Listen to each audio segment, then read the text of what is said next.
Welcome to the PopCult channel with your hosts Tyler and Tommy. Really. I was like, where am I? What am I doing with this? Okay. This is your best yet, man. Welcome to the PopCult channel with your hosts Tyler and Tommy. Today we're going to be talking about the latest episode of The Last of Us, which is episode 3. Tommy's seen the new Ryan Coogler film, Sinners, Yes. so he's just going to give you a review of that, and we're going to then go on to discuss our top 3 favourite vampire films as well. It's gonna be fun. Yeah, it should be good.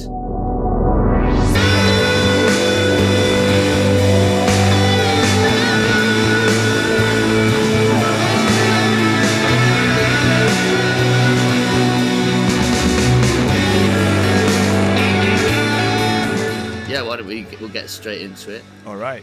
Tommy, what did you think of the latest episode of The Last of Us? Okay, so The Last of Us episode 3, morning episode. We're still kind of reeling from the loss we've experienced in episode 2. And, overall, I liked this episode well enough. There are some nice recreations of scenes from the game, as well as brand new moments, some of which I found really well done. Yeah, overall, I liked it. As we discussed in our previous reviews of the show so far, I feel like they are following the story of the game quite closely, while I was hoping for them to do something a little bit different, maybe tell an intermediate story between what is part 2 of the game, between part 1 of the game and part 2, but they decided to follow very closely what happens in the games, and so my enjoyment of what's to come is based on my expectations of what they're adapting. So it's hard for me right now. I guess, once I have the full picture of the season, it will be easier for me to evaluate the singular episodes. I enjoyed this. There's a few things that I want to discuss that we'll get to, but yeah, overall it was a fine episode. It was kind of like preparing everything for what's to come. It was setting the stage for the second half of the season, which is going to be the action-packed, crazy. Some shit is going to go down in Seattle, so. Yeah, they've clearly, at the very end of the episode, they really want to establish they have a massive force here, and this is going to be an against all odds type scenario. And that's definitely something that's in your head the whole time, is like, how are Ellie and Dina going to be able to do this? Because even with as little information as we know, they're already outnumbered by the small crew that they sent out. So yeah, it was I felt similar. I didn't really like this episode. I mean, it's a bit slow, it's yeah, and just obviously dealing with the fallout of what happened in the previous episode. I just think there was some scenes that we should have got, and some scenes that we shouldn't have been focusing on. We didn't have a flashback with Joel at all this episode, did we? No, they are holding on to those, I guess. Yeah, and I think maybe it would have been nice to get one of those already, or I thought potentially the story was going to pick up straight after the events of the second episode. I think it would have been nice, instead of to have other people's reactions to them entering back into Jackson with Joel in tow. I think that would have been a more powerful sequence than just having Tommy by his corpse and sort of mourning him that way in the opening scene. I thought something like that would have been better. And that's what happens in the game, because in the game there's no time skip. We go straight into Ellie's revenge quest. She leaves town. Instead here they decided to open with Tommy kind of tending to Joel's corpse. And Joel's is only one of many bodies that they have gathered in this room, which in and of itself wants to show, what happened, the toll that this attack from the infected had on Jackson, but at the same time kind of diminishes the impact of Joel's death itself. Yeah. Compared to the game, the show is way more concerned with the world surrounding these two main characters, Joel and Ellie, while the games were, especially the first one, very solely focused on Joel and Ellie. Yeah, are we dealing in the game, the Jackson also dealing with the fallout of like loads of other deaths, or is it just Yeah, no, Joel? because there's no attack from the infected in the game. There's just clickers and other infected outside of town, but Jackson remains untouched, and Tommy's not even in the town at the time, so it's a very different setup. Here, they decided to give Ellie, she was hit in the lungs, I guess, so she's in the hospital for 3 months. She wakes up, she sees visions of Abby stabbing Joel, and, we establish that she has this trauma, this revenge in mind. But yeah, I found the scene with Tommy tending to Joel's body touching. I love that he says to him, "Give Sarah my love," how they focus on the watch, which kind of like represents how life stopped for Joel after the death of Sarah. And this element of the watch, this symbolism of the watch, comes back a few times during the episode. And I thought that was fairly well done. But it's interesting to me how they changed Tommy's character, because it's a very different character in the game. Tommy immediately goes after Abby. He wants to avenge Joel. And here, instead, later we have a scene where Ellie's trying to convince Tommy to go with her, and he's like, "No, I can't, I have responsibilities here," which is not Tommy's character in the game at all. Actually, your first mission is to go find him, and it's Maria, Tommy's wife, who asks you to leave Jackson and bring back her husband. So the dynamic here is very different. Yeah. They're definitely changing a lot of the sort of character directions here. I did quite like this scene when she's trying to convince Tommy, because it's like the one few times this season where Ellie has been sort of put in her place a bit, and she's not just allowed to always be right, where she's saying to Tommy, "Hey, if this was you, Joel would be out there already trying to save you," and he's like, "This is my brother, don't tell me you know him better than me," sort of thing. And it is true, because it would be different if Joel was still alive, but he is dead, so there is no desperate need to go out on this revenge mission, because it's not going to necessarily accomplish anything. Yeah, which is the point. Revenge is pointless. Yeah. But yeah. By the way, sorry, going back to the beginning of the episode before we move on, I was right. Last week I predicted one thing, and finally I'm right about something. Yeah. They changed the intro, and now it's the same intro, but it features just one little root coming out of the ground at the end, representing Ellie, instead of the two roots representing Joel and Ellie walking side by side. So it's very depressing start to the episode. I was just bummed out. But yeah, and I have a question for you, because this was something that kind of bothered me. We jump to 3 months later, and Jackson is back to some form of normalcy, I guess. Some form of normalcy. They're playing goddamn baseball outside. Yeah, exactly. They're drinking cocktails. They are drinking beers. They are playing baseball, Little League baseball, and they have functioning hospitals. I mean, they have it all. Like, they have counseling. It makes the post-apocalypse of the show feel way less dangerous. Yeah, 100%. It ruins that stakes, and it's like, how can we go from what we saw in episode 2 to this so quickly? That's why I kind of felt this episode should have picked up directly after, to really drive home the aftermath of that attack, because it was probably one of the biggest action set pieces they've done in the whole series. Totally. Part 1 and part 2. And to not really see the aftermath of that, and then in 15 minutes into the next episode, everything is back to perfect life in Jackson. It weakens the consequences of this world. I guess they are going for contrast with what will come next, with the WLF and the scars and everything that goes down in Seattle. But right now it just feels like, oh, why would you leave this idyllic place just to get some useless revenge? I don't know. It is silly, yeah. Just every scene that Catherine O'Hara is in, the therapist lady, like every scene she's in is like a completely different show, with how lovely the world is, and how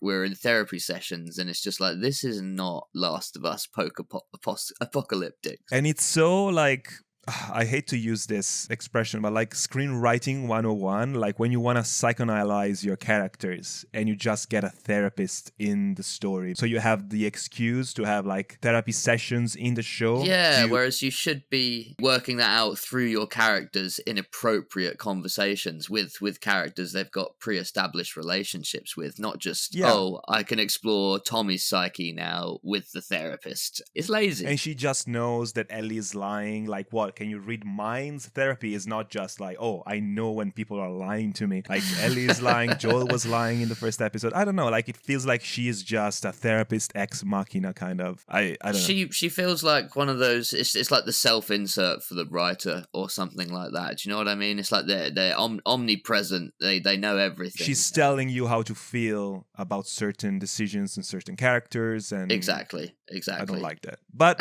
we have a nice scene with Dina where she tells Ellie she knows where Abby's group is and where they're going. And I think Dina is really saving the show for me right now. I like Dina so far. I thought this was a little bit just how cool and cavalier and like relaxed, casual. She's very relaxed. Yeah, about this like adventure they're about to go on. She's like, you could have just asked me, and it's like, well, yeah. And what, you would have gone at the drop of the hat to go on this murdering spree? It's like that doesn't seem to necessarily be within your character. It's like, hey, I'll come and kill 50 people for you at the drop of a hat. Let's go do this. It seemed that again, I just don't. Sometimes the tonally inconsistent moments in this show are just very jarring. They want her to bring some levity. Ellie is just depressed and full of revenge and hate and rage, and she needs to be totally. But like it's a bit too quirky and funny when this is a very serious situation, and I don't think it was like this in the game. That dynamic really comes across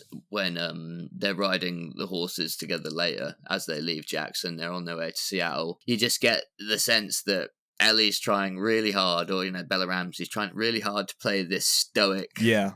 Like we've said before, almost basically she's trying to be Joel in the first season, and then Dina is the light-hearted comedy relief, and she's always smiling and quipping in the back, and it's just a dynamic that where I'm watching this, and it's like, this just is not doing it for me. Yeah. But in this scene between Dina and Ellie is introduced for the first time to the faction that Abby and her group belong to in Seattle, which is the Washington Liberation Front, the WLF, as it's shortened. Yeah. And here I come with the kind of commentary that only I, an Italian, can provide to you and our listeners. Because this is a very funny thing. WLF in Italian is like an acronym that you will find written on walls, in bathroom stalls, like everywhere. And it basically is an acronym for Long Live the Pussy. Viva la figa means. Oh, well, if Druckmann knew about that, he would change it straight away. So you can imagine when I played the game for the first time, and at some point you're in Seattle as Ellie, and you see WLF sprayed on a wall. And I was like, what the fuck? What is going on? Like, did an Italian came through Seattle in the post-apocalypse and write this on the wall? So yeah, no, this is the kind of stuff that no one else is talking about, and I am bringing you this juicy info. That's a hot take. That's a hot take right there. Yeah, you see, like unique stuff that we are bringing to the table, guys. But actually, before that, we get a bit of a cutaway scene with a father and a daughter, and this group of, they kind of look very cultish. Yeah. And they've all got scars on their face. And they are called scars. Oh, they're called scars, are they? Okay, yeah. How obvious. Well, Druckmann is not one for subtlety, is he?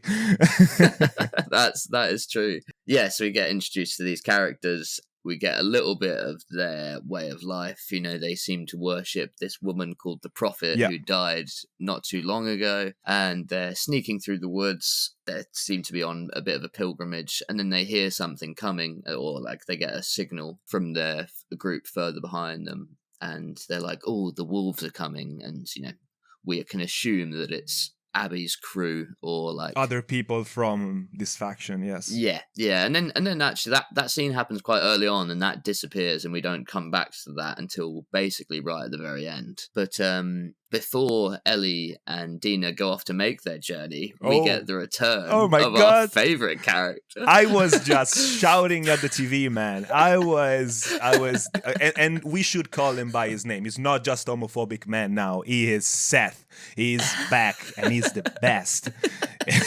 So we didn't think it would be such a major character in the show, but here he is. I mean, I honestly can't believe it. Like I said, because I think I said in the last review or the review before that, maybe Seth is about to have the greatest arc across this season, and I think it's going to be true. I mean, he already currently has probably the best characterization of anybody so far. I mean, he's the most layered character. He has flaws, but he also really very is. loyal, and he knows that Ellie's right in her quest. Well, I mean, he believes that. So it's and he's been on a journey of self-discovery, and he's learning stuff about the world, and he's learning to accept people of different beliefs and ideologies. And honestly, Seth is the best character in The Last of Us right now. And we owe him an apology because we thought it would just be one-off homophobic guy, but actually they decided to give him a little bit of a positive role in the story. And I think that shows a level of awareness of how that character was perceived in the game from Craig Mazin, I'm guessing, let's give him a little bit more. It's not just like an homophobic asshole. It can be, Well, I mean, I don't want to praise this too much. Yeah. I am to some degree joking here because it's so weird. I thought the moment in the council meeting, so we get the council meeting. Yeah. So Ellie decides she speaks to people individually first. We get a scene with Tommy, we get a scene with Jesse, and a scene with Dina where she wants to propose the idea of going on this revenge mission, and Jesse tells her she should propose it to the council and we'll have a vote on it and we'll do this through the correct channels. And classic Ellie is like, oh, fuck you, you don't want to fucking help, and that's her general attitude towards the situation. It's not that bad, man. As tends to be. And even though you're like, yeah, absolutely fair enough, all these people here have had family members who probably died in the last few months at this attack. Why is Joel more significant than anybody else's family member? So I totally get Jesse's opinion here. And then we move on to the council meeting, and we get a couple people chiming up different positions. Somebody says basically what I just said there. They had other family too that died, and they think it's too soon to be going on a revenge mission after what just happened. You get other people agreeing with the position to go after Joel's killers, and then we get, is it before or after Ellie's speech? Ellie gives her sort of rousing speech. I think then homophobe. Yeah, I think the guy is first. Like, he goes first saying, oh, we need to do something because then they're gonna come for us. And then Ellie goes for her speech. And we get a nice little kind of switch of focus on as Ellie turns around. Yeah, they look at each other. Oh my god! Yeah. It's like, this guy's on my side, and I don't know like what they're trying to say necessarily. Are they like? Well, I was thinking in that moment. Oh, are they making this guy take her position because he's wrong?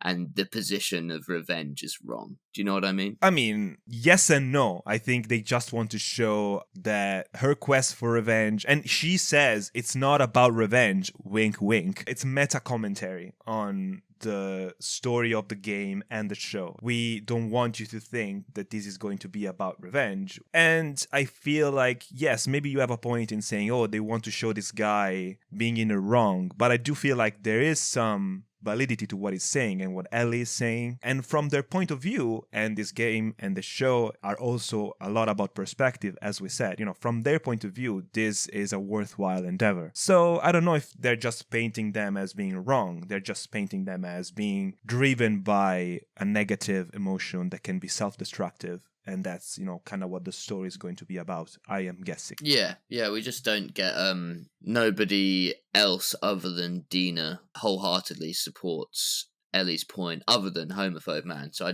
I kind of felt like they was sort of making a point in that bit. But that was so funny. I was watching it with my mate and we were howling with laughter as he started chiming in, and he started giving his point. I was just like, oh my god, where are they taking this character? Is he now? I'm assuming that bit's not in the games, that council. No, because the council is not in the game at all, and I kind of like how they are they're showing how the town works. It's not in the game, but it makes sense for the show to show it, since they are focused on the community surrounding these characters and not just on the characters themselves. I think it makes sense. And they decided to use this character that was briefly shown in the game to kind of like be the mouthpiece for the revenge side of the argument, that they are having within the community. And also, as I said before, the whole thing happens in a very different way, because they bury Joel, and then Ellie is immediately on her quest. She's going after Tommy, who already left to go find Abby and her group, and Maria asks Ellie to go after Tommy. So basically the mission at the beginning of the game and the beginning of like this quest that they're going on is to rescue or retrieve Tommy. And so it's Maria who gives Ellie and Dina the horse and the equipment that they're going to use on their journey. But in this show, it's fucking Seth. Again, let's fucking go. What a character. He is back with his cane. This is peak Seth right here. Seth is reaching the highest heights, of any character in any story that's ever been written, probably. Yeah. We can just shut this podcast right now. And, it's Seth won everything. Let's just call it the Seth of us now. Let's just fucking sack this off. I hope it's not the last of Seth that we will see. Yeah? Nice. Yeah. Unfortunately, maybe it's not, because we might get some cuts back to the town when we see Tommy and stuff. But yeah, I really hope it's not the end of his story, because I just couldn't believe they gave him this moment. It's so bizarre. It's such a bizarre choice, isn't it? To make him the guy who's like, I'm going to send you on your way and take my sniper, it's better. And then also have him being, sort of really trying to redeem himself and be good to Ellie and Dina. But then Ellie's still a dick to him. Yeah, I didn't like that. I didn't like that she's so resistant to him being on her side. I don't know. Maybe she doesn't like that he is on her side because she doesn't like him. Oh no, exactly that. It's exactly that. She doesn't like him, so she doesn't want to accept any of these things. But he says he would go with them, which I was so disappointed about. I was like, go on, just jump on the horse, Seth. Let's do Seth, Ellie, and Dina. This will make the show so much better. Seth becomes the new Joel. Yeah. And he says he got shot with a piece of like mist-friendly fire during the siege. Yeah. And then Ellie goes, oh, are you sure it was missed on purpose, sort of line? That was so unnecessary. I thought it was like... so unnecessary. It's like basically insinuating, oh, you deserve to be murdered. Secretly murdered whilst you're defending the people of Jackson. If I was there, I would have shot you in the back of the head and not told anybody. Basically is what she's insinuating, as this guy gives her his new sniper as well. Oh my God. It's like he's got the best sniper in town, and he's given it to her, and all she can do is be a fucking petulant bitch to him. Bella Ramsey is doing a decent job as the character, but they are writing her way too abrasive, which makes sense for the state she is in at this time in the story. But I feel like it's too much. Yeah, they're going a little bit too hard on the edgy teenager. As me and my friend were watching it, Seth sticks his hand out for a handshake, and I was like, spit on it. Yeah, I was like, oh my God, it'd be too much if she like just rode away and like didn't shake his hand. But I honestly wouldn't have been surprised with the way this depiction of Ellie is characterized here if she had have done that. And that should have really been, like, if you're going to give Seth all these moments in the story, then that should have been a time where they completely reconcile to a degree. And she's like, actually, you know what? Thanks. Totally. Yeah. They come to an understanding of each other. Yes. It just seems so bizarre to go in that direction, especially like you said, when the games, he does not have that role either. It was just so weird. Not that I remember. I would be so surprised when I replay the game and I find him to be this major character that I forgot about. But yeah.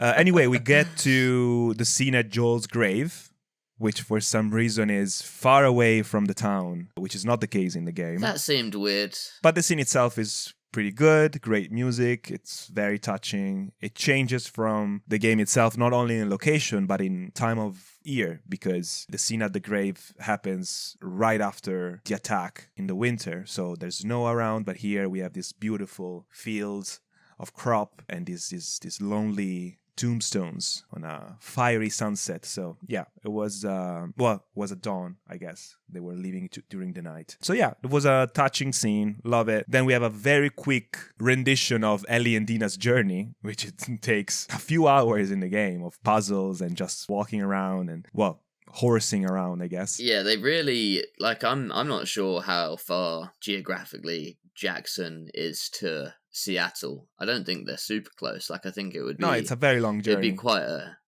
be quite a long journey. And again, this just highlights how the world is only dangerous when it's relevant to the story, or when it's needed to be by the writer, because we can have a quick cut of Ellie and Dina going on this massive journey, just those two. Yeah. And they haven't encountered any trouble on their route at all, it seems like. And we get a scene when they're on the road and they're 6 miles out or whatever from Seattle.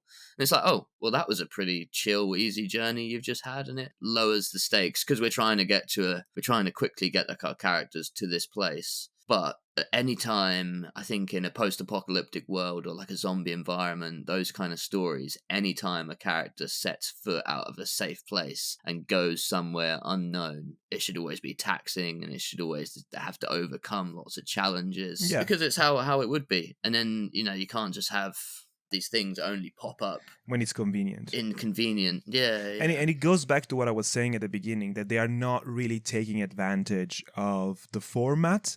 You are doing a TV show. I guess they didn't have the budget for it. I think this season is 7 episodes, so it's 2 episodes short of last season. So really? It's a very short season. If they adapted this back in 2013 when the game came out, we would have had a 24 episode season where the journey to Seattle was, a couple of episodes where, maybe Dina and Ellie come across some new characters and they have to solve some problem, or they are in the national park that they travel to and they find some monsters, some infected that they have to run from. And I guess, that's not integral to the story that you're telling. The game has pacing issues, but what works is the kind of balance, the rhythm of, story and then gameplay and then puzzle and then fights. In those moments that they are skipping over, because of course it's a TV show, it's not a game, those moments are important. And if you're just skipping to, okay, the next story beat happens in Seattle, so we're going to Seattle. Yeah. You are robbing the story of some of its potential, I guess, because you're not taking advantage of the medium you're telling the story in. Just give me a few extra moments with these characters. I know that you can't just, break into a fight scene every once in a while for no reason, but make up reasons. Come up with interesting scenarios to put these characters in that kind of tells us a little bit more about them. Yeah, rather than having scenes with Ellie discussing her feelings with a therapist in the town who's not really an integral character anyway, not in the story yet. You have long scenes of Ellie and Dina on the horse having conversations. Like you said, it doesn't have to be all out action on this journey, but these are the moments where you can take a bit of downtime and you can get into the real depth of the characters through conversations they're having on their way. And that's what most other really good stories do in these moments. Whereas here is, like you said, just quick cut to get to the next beat, and it kind of has the same vibe as the latter seasons of Game of Thrones, where characters are fast traveling all around the world. And whereas in the earlier seasons, if somebody had to go to a different place or a different settlement, that was a big thing, because as it would be back then when you had to travel on horse or by foot, it adds to the realism of the world when you take time with those things. Totally. I couldn't believe it when they switched to the next scene and there was a road sign with Seattle. It was oh, we're almost here. I was like, what?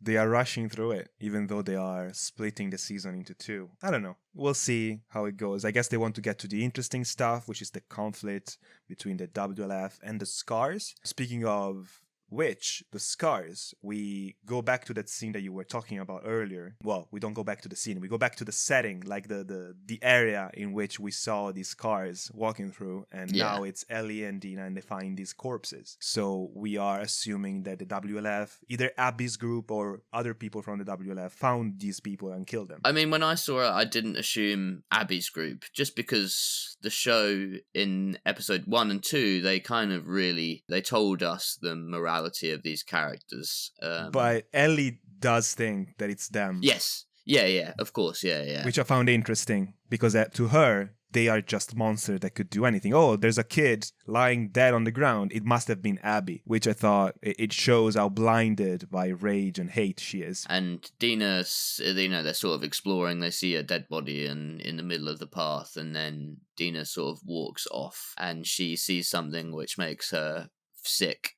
And then, Ellie goes over and walks over to see what it is, and it's the father and daughter we saw in the opening scene of these characters, and everyone's been massacred. The whole group's been massacred. They're all spread around. We assume it's the wolves, but Ellie thinks it's Abby in this moment. And then they continue on their journey, and it's sort of, you get a little bit of a moment where it seems to have given Ellie a bit more drive, but Dina seems now like a little unsettled by this, and maybe it's seeping into her head that actually this is a bit too much for them to take on this mission. And then we get them setting up camp together because she can tell it's raining like 6 hours before it's going to rain, so she sets up camp, and we get this little tense scene with them two kind of rekindling the sort of romance between the two characters that we haven't seen since their kiss at the dance. Yeah, they're treating it very differently here, because it feels like Dina is playing coy about it. She doesn't really want to give that moment too much weight,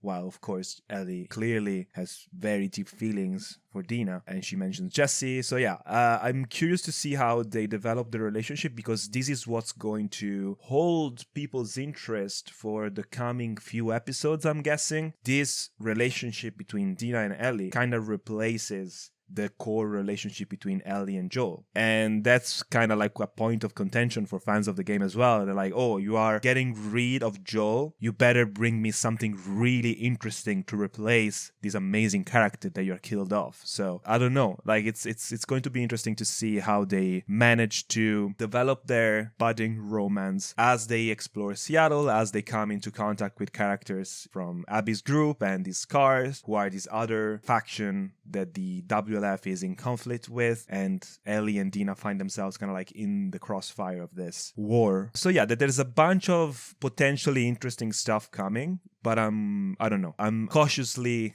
waiting for them to reveal what their plan is and how they intend to resolve the season. Where do they intend to cut off the story that they're telling? You'd think they would sort of leave it on a bit of a cliffhanger, but I'm not too sure what kind of big moment that would be, because like we said, we thought maybe it would be Joel's death at this point. But I don't know, like maybe next episode is going to be an Abby episode and they go back and forth between the two plot lines. Maybe they could do it like this, and next episode we get a look at how the WLF operates, how Seattle is doing, how the Scars are coming into the picture, why there's this conflict between them. Maybe that's the case. Maybe instead of having, like how we discussed in previous episodes of the show, instead of having the storyline end abruptly and move to another character, which is Abby, we can kind of like go back and forth between these two narratives, and that's gonna help the story feel more cohesive. I don't know, we'll see. Yeah, we shall see. And it seemed, we get Ellie and Dina ride up to the end of this sort of broken highway, and they can see Seattle in the distance. And I almost thought immediately that the guy in the sniper tower saw them or was about to spot them. And I thought that would have been so silly, because obviously, I assume there's a lot of people from the WLF. I assume they're quite a big settlement. I mean, we've seen quite a lot of them at the end of the episode as well, marching down the street. Yeah, they seem to have a serious military force. So you'd imagine they're a big sort of well-run settlement, and it just so happens that one of the guys she wants revenge on is up in the watchtower. And sees her already. That would have been fucking insane coincidence. I genuinely thought that was about to happen. I was like, oh my god, this show is gonna go real downhill. By the way, I forgot to mention this last time, but the Manny character, the one that is up in the watchtower, the pendejo guy, he is played by the new Falcon from Falcon and the Winter Soldier and from Brave New World. There's a new Falcon. Yeah, I mean, like, of course, you have a new Captain America, and so the Falcon role is vacant, so they put a new one there. Oh my God. I love how I just assume that you know these things, and then Every time you're like, wait, what? What did they do? Why? And it just puts into perspective how. But does Anthony Mackie still have the wings as well? Yeah, so there's 2 wing guys. Yeah. Oh, that's so stupid. Oh, come on, man. 1 wing guy can be fun. 2 wing guys is just way more fun than 1. Just give all the soldiers wings. Yeah, why not? Everyone can be Falcon. Falcon's not special anymore. Okay, well, guess that's all we have to say about this. Yeah, and obviously it sets up the tone. We see, they've got like 3 tanks basically and all these soldiers. Again, I kind of have that thing, and it happened throughout this episode as well. The same thing I mentioned about the first episode, about everybody's hair and makeup and clothes being so on point. Yeah. And it's highlighted really badly in the scene where Ellie and Dean are on the horse after having spent the night in the tent, and they both look, their hair is perfect. Yeah. Again, just so silly. All those soldiers as well were all like really young and like a bit trendy looking. It's just the casting in this show is bizarre. It's bizarre. I agree. And like, the attention to detail when it comes to those things, I think, is lacking. But we're setting up that they've got some insurmountable odds to face. Yeah, we'll see where it goes. Yeah, on the whole, I didn't think this was a very good episode. You mentioned that Bella Ramsey had done a good job. I thought this was maybe one of her weaker episodes. Okay. And she had a couple climactic moments, like the speech at the council meeting, the screaming when she woke up, and just a couple of the bits like later on in the episode. I just don't think she's got a massive amount of range in the kind of emotions she puts out, and I don't think her performance is very nuanced. Yeah, no, definitely. There's stuff that could be improved. But I was expecting worse for some reason. I don't know. Like, I felt like the dramatic moments, the scene at the grave, she tells a lot with her eyes about how she's feeling, about Dina as well later on in the episode. So I don't know. Like, I feel like it's a mixed bag. I'm not saving the performance, and also I'm still holding out because there's way more difficult moments to come that she needs to kind of pull off. But I think in this episode, for what she was supposed to do, kind of like dealing with Joel's death, I think all the actors did a fairly good job. Yeah, probably for me this episode is bang average. We're maybe a 5 out of 10 for this one, and starting to see the cracks continue to show, I think, now with this show. Yeah, I'll give it the same score that I gave the previous one, like 5.5, I think I gave it. So yeah. Yeah. Nice. Okay. Well, yeah, we can move on.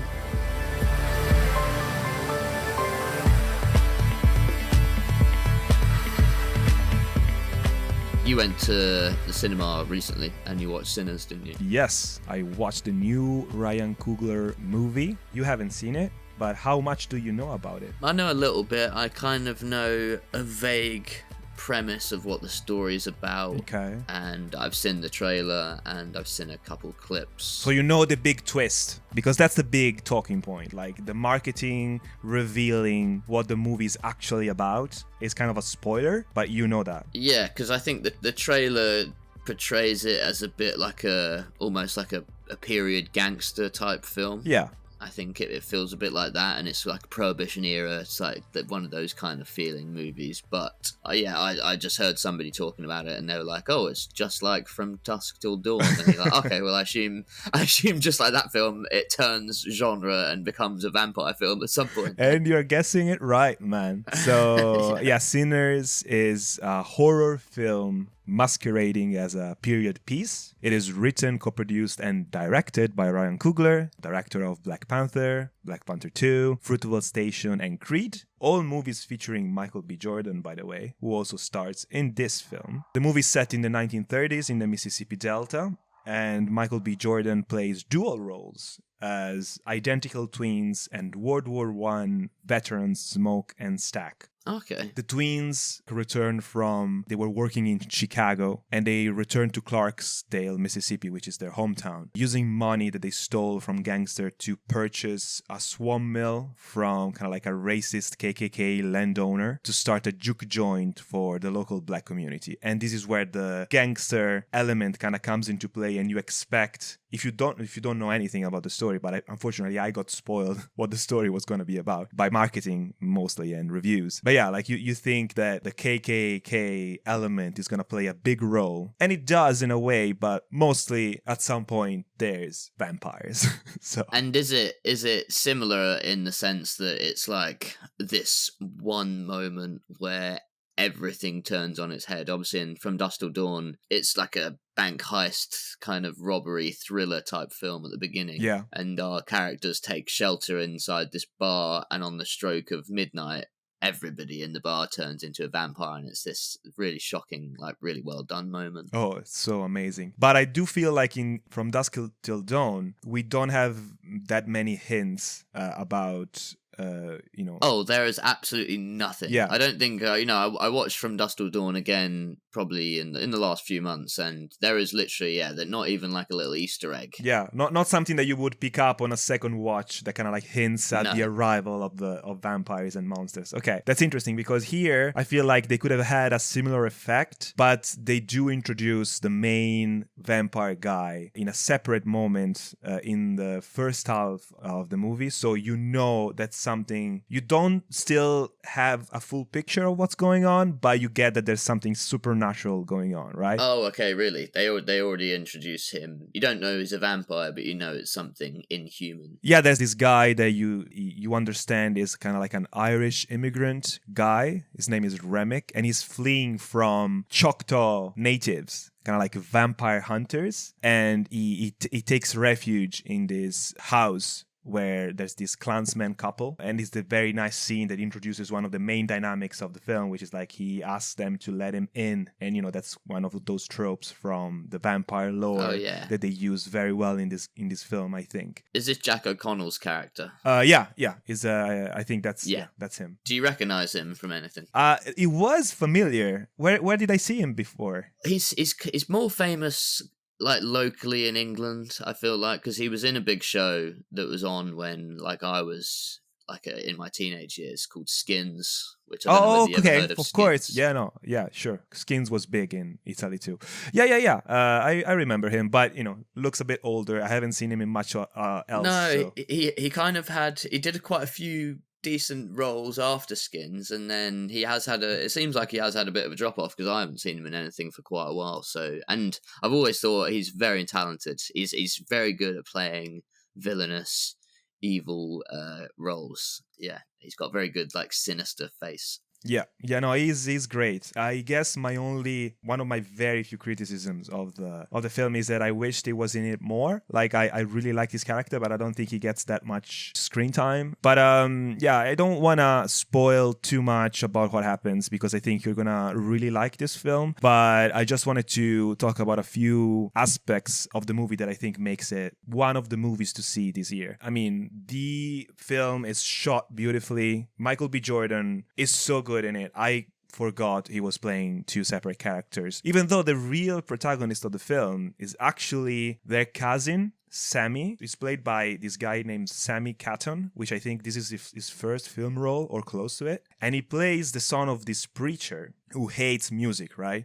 And he warns him that blues music is supernatural and potentially evil. And Sammy kind of like joins the twins at the beginning of the movie as they prep for the juke joint opening night, and the father doesn't want him to, but he has then one of the two twins give him this guitar, and the music is so important to this film, and this is why I recommend people watch it in a big nice cinema with nice surround audio, because the music, the sound design, I thought that was phenomenal. And there's this scene that I don't want to spoil to you too much, but like there's this scene where music kind of like transcends time and space. It's a one take moment where Sammy's music is so powerful, and that's what draws the vampires to come to this place, because they are interested in Sammy's talent. These vampires are clearly, they want his talent. They want him to be with them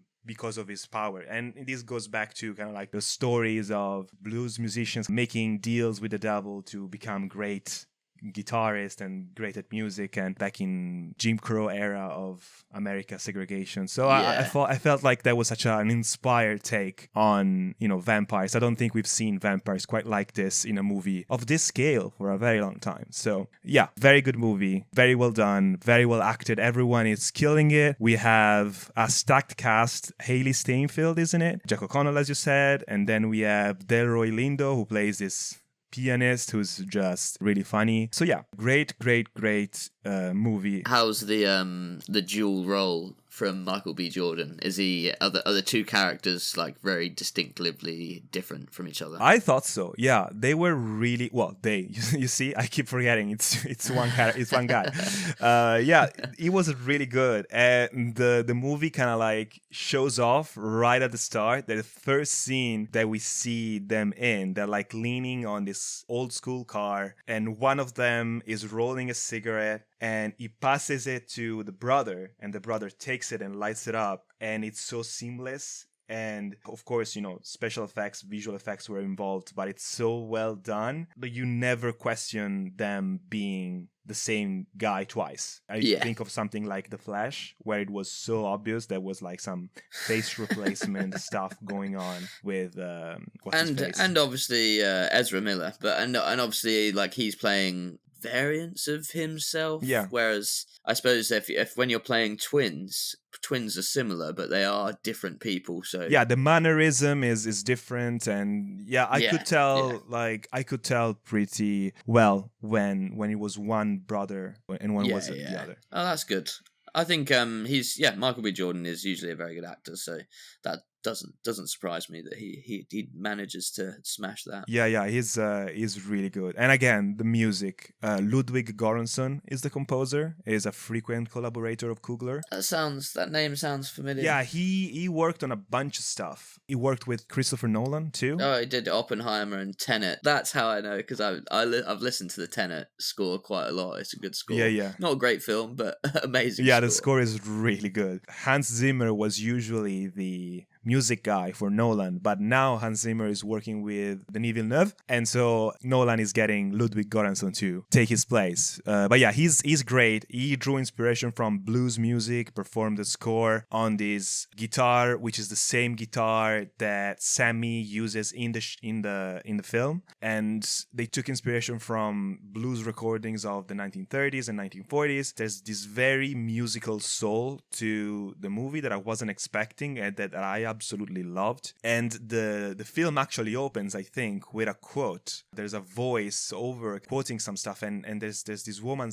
talking about this kind of music that is so pure that it can pierce the veil between life and death and past and future, and it is what we see represented in that scene that I briefly told you about earlier. Yeah. But I feel like this soundtrack is exactly kind of that type of music. It's so distinctive. It's so, I don't know, I feel like so many movies, especially big budget movies recently, have had very subpar music, very forgettable scores, and when a movie has this much personality, I think it needs to be applauded. It needs to be recognized. So well done to all. Yeah, I saw a little clip actually from some interviews that Ryan Coogler had been doing about the film, and he said he took a lot of inspiration from Puss in Boots: The Last Wish. I mean, that was an amazing movie. I don't know if you've ever seen it. I've not seen it, but I know the way people talk about it, it sounds like it's an absolute masterpiece. I have seen it recently after hearing so many good things about it, and I was like, how good can it be? It's a fucking Puss in Boots movie. And it actually really is very good. Is it like Puss in Boots 3 as well? It's like not even it's the second one. Yeah. Oh, it's the second one. Yeah. It's just like, how can that be as good as that? And it's just, apparently like the villain. The villain is amazing. Yeah. Yeah, who's death, and I think Jack O'Connell's character was heavily influenced by that. I can see that. I can actually, now that you mention it, I can really see that. Yeah, that makes a lot of sense. I've seen one still from him which looks quite cool, where he's in the dark and his eyes are... Oh man, the effects and the gore, I think you're gonna love it. I don't know, like maybe it's another Alien Romulus situation where I tell you, oh, it's amazing, and then you go watch it and it sucks. But I felt like... Nah, This sounds more up my street. Yeah. Like, I think with something like Alien Romulus, it comes with expectations and like theories and things like that. Whereas, you know, Sinners, I have no expectations for what it's going to be. I wasn't a massive fan of Black Panther 1 or 2, so I don't necessarily like have Ryan Coogler in this super high esteem. So it's, you know, I would have gone into it with lower expectations, and I think I will really enjoy it. I want to see it. Yeah, I like Creed. I love 2/3 of Black Panther 1. I hate the third act. Like most Marvel movies, unfortunately, the third act is a very rushed CGI mess, but everything else is fine. Yeah, there's some cool moments in Black Panther 1, for But sure. Coogler as a director, I think, has a very keen eye, and the way he decides to frame certain moments, I thought was really inspired. I think this might be his best movie, honestly. So, yeah. Very, very cool experience in the theater. I plan on watching it again in theater before it goes away forever. But yeah, let me know what you think of it when you watch it, and let us know in the comments if you've seen it or if you plan to see it, because I think this is really one of the movies of the year. Nice. Well, yeah, back to back. Both of our last cinema trips have been very successful. So, some good films starting to come out this year, it looks like. So let's hope the trend continues. Well, Thunderbolts is next, so I must assume that's gonna be the movie to end all movies. But a lot of people have obviously already seen it. There's there's reviews out of it already. I think the critics. I don't want to know. You don't want to know because you're gonna prove me wrong once again and tell me that this movie sucks. Yeah. Tommy, I hate to say it. I think I think that might be the case here. All I know is that there is apparently an over 20-minute long therapy scene in the film. I mean, people love therapy these days. You know, The Last of Us, the MCU. People really do. I bet Daredevil Born Again, that had some, that's a lot of therapy Wilson there. Fisk going through therapy. Hey, I write what you know. these screenwriters clearly have a lot of issues. Yeah. There was a game recently. What was it? I remember people complaining about therapy dialogue being... Oh, it was the new Dragon Age game. I'm a huge Dragon Age fan. I don't know if you've ever played any of those games. It's like a big RPG. I haven't, but I know everybody hated Veilguard, and apparently it's awful. I haven't played that yet, but yeah, I've seen some clips, and there's literally like therapy-inspired dialogue in a fantasy setting. It's so weird. Like, and people were just like, "Oh, it feels like the writer for the game, or the writers, I should say, went to therapy and wanted to implement these terms and these ideas into the story, but it makes no sense to implement them in a dark fantasy medieval world. Like, it's so weird." Yeah, and I feel like they should not do it. I don't know. It does seem to be a story beat or something that is very, very prevalent in a lot of like modern media, and whether that's sort of telling of the times we live in, or telling of the times of the people who get to these positions to be able to make these shows, because I do feel like there is a certain element of privilege that comes along with having therapy, and maybe those are the kind of people who get these opportunities to write these big budget projects. But like we said before, there's smarter ways where you can delve into a character's psyche than just doing therapy sessions. Well, there are no therapy session scenes in Sinners. I'll grant you that. There's just blood and guts and people singing and just sweating all over the place. So it's a good time. Good. And it's like, vampire films are classic genre movies, and they're probably my favourite form of cinema. I think genre films are where films can be their most escapist and, most fantastical and most immersive. I think the vampire genre is something I've always really enjoyed, whether it's in movies, TV, or games. The lore all around it has always been something that interests me. So we thought with the new release of Sinners, we'd do a little breakdown of our top 3 favorite vampire films and TV shows. What the fuck, man? I thought we were gonna do movies about twins. I was so ready to talk about my favorite 1988 American buddy comedy film, Twins, starring Danny DeVito and Arnold Schwarzenegger. Now you ruined it. Which was also heavily inspired Sinners, just like Puss in Boots' Last Wish. It's basically twins meets Puss in Boots is Sinners. Yeah, and a little bit of Inglourious Basterds and Django in it as well, for good measure. So, yeah, we thought we'd break down our sort of top 3 favorite vampire properties in TV and games with this new release. And maybe we should start off with maybe our honorable mentions that didn't make the top 3. We're doing a ranking. Or should we do that at the end? I think it could be fun to start with the ones that didn't make the cut. Yeah, okay. So we'll start with our honorable mentions. Tommy, do you want to kick us off? We'll see if we have any that coincide. Yeah, so I have 3 weird ones. These are not necessarily movies that I love, but I felt like they were interesting to briefly chat about and definitely are not in my top 3 vampire properties of all time. The first one I wanted to talk about was Priest. Have you ever seen this film? I haven't, but I am aware of it. I'm just going to get the poster up because I feel like it's a bad movie. Yeah. yeah. I feel like I remember always seeing the poster and thinking this looks like some low budget trash. yeah.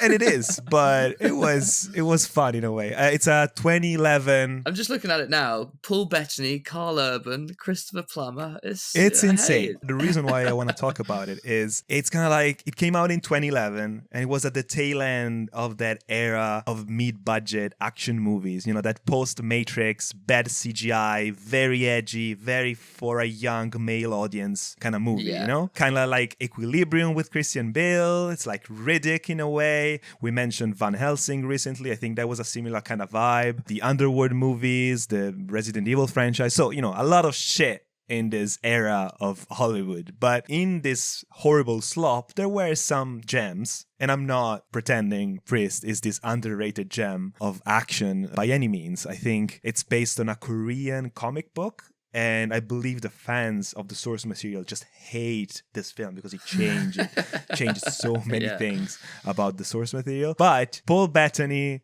is good as this vampire hunting priest. The movie is set in this alternate future where centuries-long war between humans and vampires has just devastated the planet. It's a wasteland with big cities walled off. It's a post-apocalypse, which is another element that we keep going back to in these reviews. The vampires in this world are creatures with incredible strength and speed, and they're horrible CGI monsters. I'm just looking at a picture of them. It looks more like an alien than a vampire. But so Paul Bettany is one of these elite warriors called the Priests because there's this totalitarian theocracy he's part of called the Church, and he goes around killing vampires. And Carl Urban plays this evil vampire guy with a very cool cowboy look. I think his name is Black Hat or something like that. And, you know, it was like... Well, he is wearing a black hat. Yeah, there you go. He was like a former priest and vampire hunter, and he's like a satanic... Like, he's the first human vampire. Is having so much fun, this guy playing the character. And I had fun watching it. I haven't seen it in years. So, you know, this is not a recommendation. It's just like, oh, this is an interesting relic from a bygone era and we should preserve it because they are not making movies like this anymore.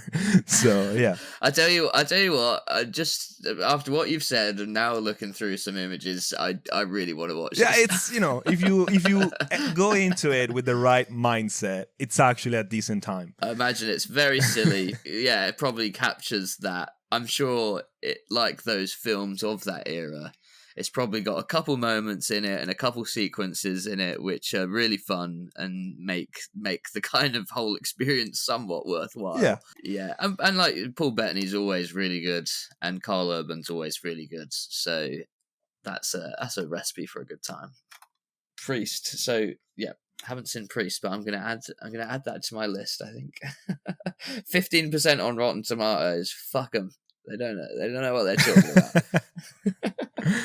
about. Critics, am I right? So one of my honourable mentions, which we have mentioned already, was From Dusk Till Dawn. I watched this when I was very young, probably too young, I think.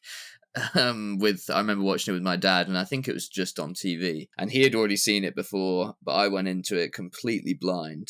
Besides the fact from it being a really good vampire film, the first act or two is a really great Tarantino-style thriller. Yeah, it's written by Tarantino, isn't Yeah, it? yeah, and very much has those hallmarks. Like the opening sequence is so good. We have he's like a gas store owner, and he's chatting away to this guy that works. Oh, no, it's this the sheriff of a town, and he's chatting away to a gas store clerk, and their dialogue is classic Tarantino. They're having really quippy, good, quick-paced dialogue between each other, very like realistic, but and also cinematic in the way that Tarantino does. And we get the news that there's these two bank robbers who have been on the run, and they've got hostages, and they take shelter inside the gas store, and it all kicks off. Big shootout.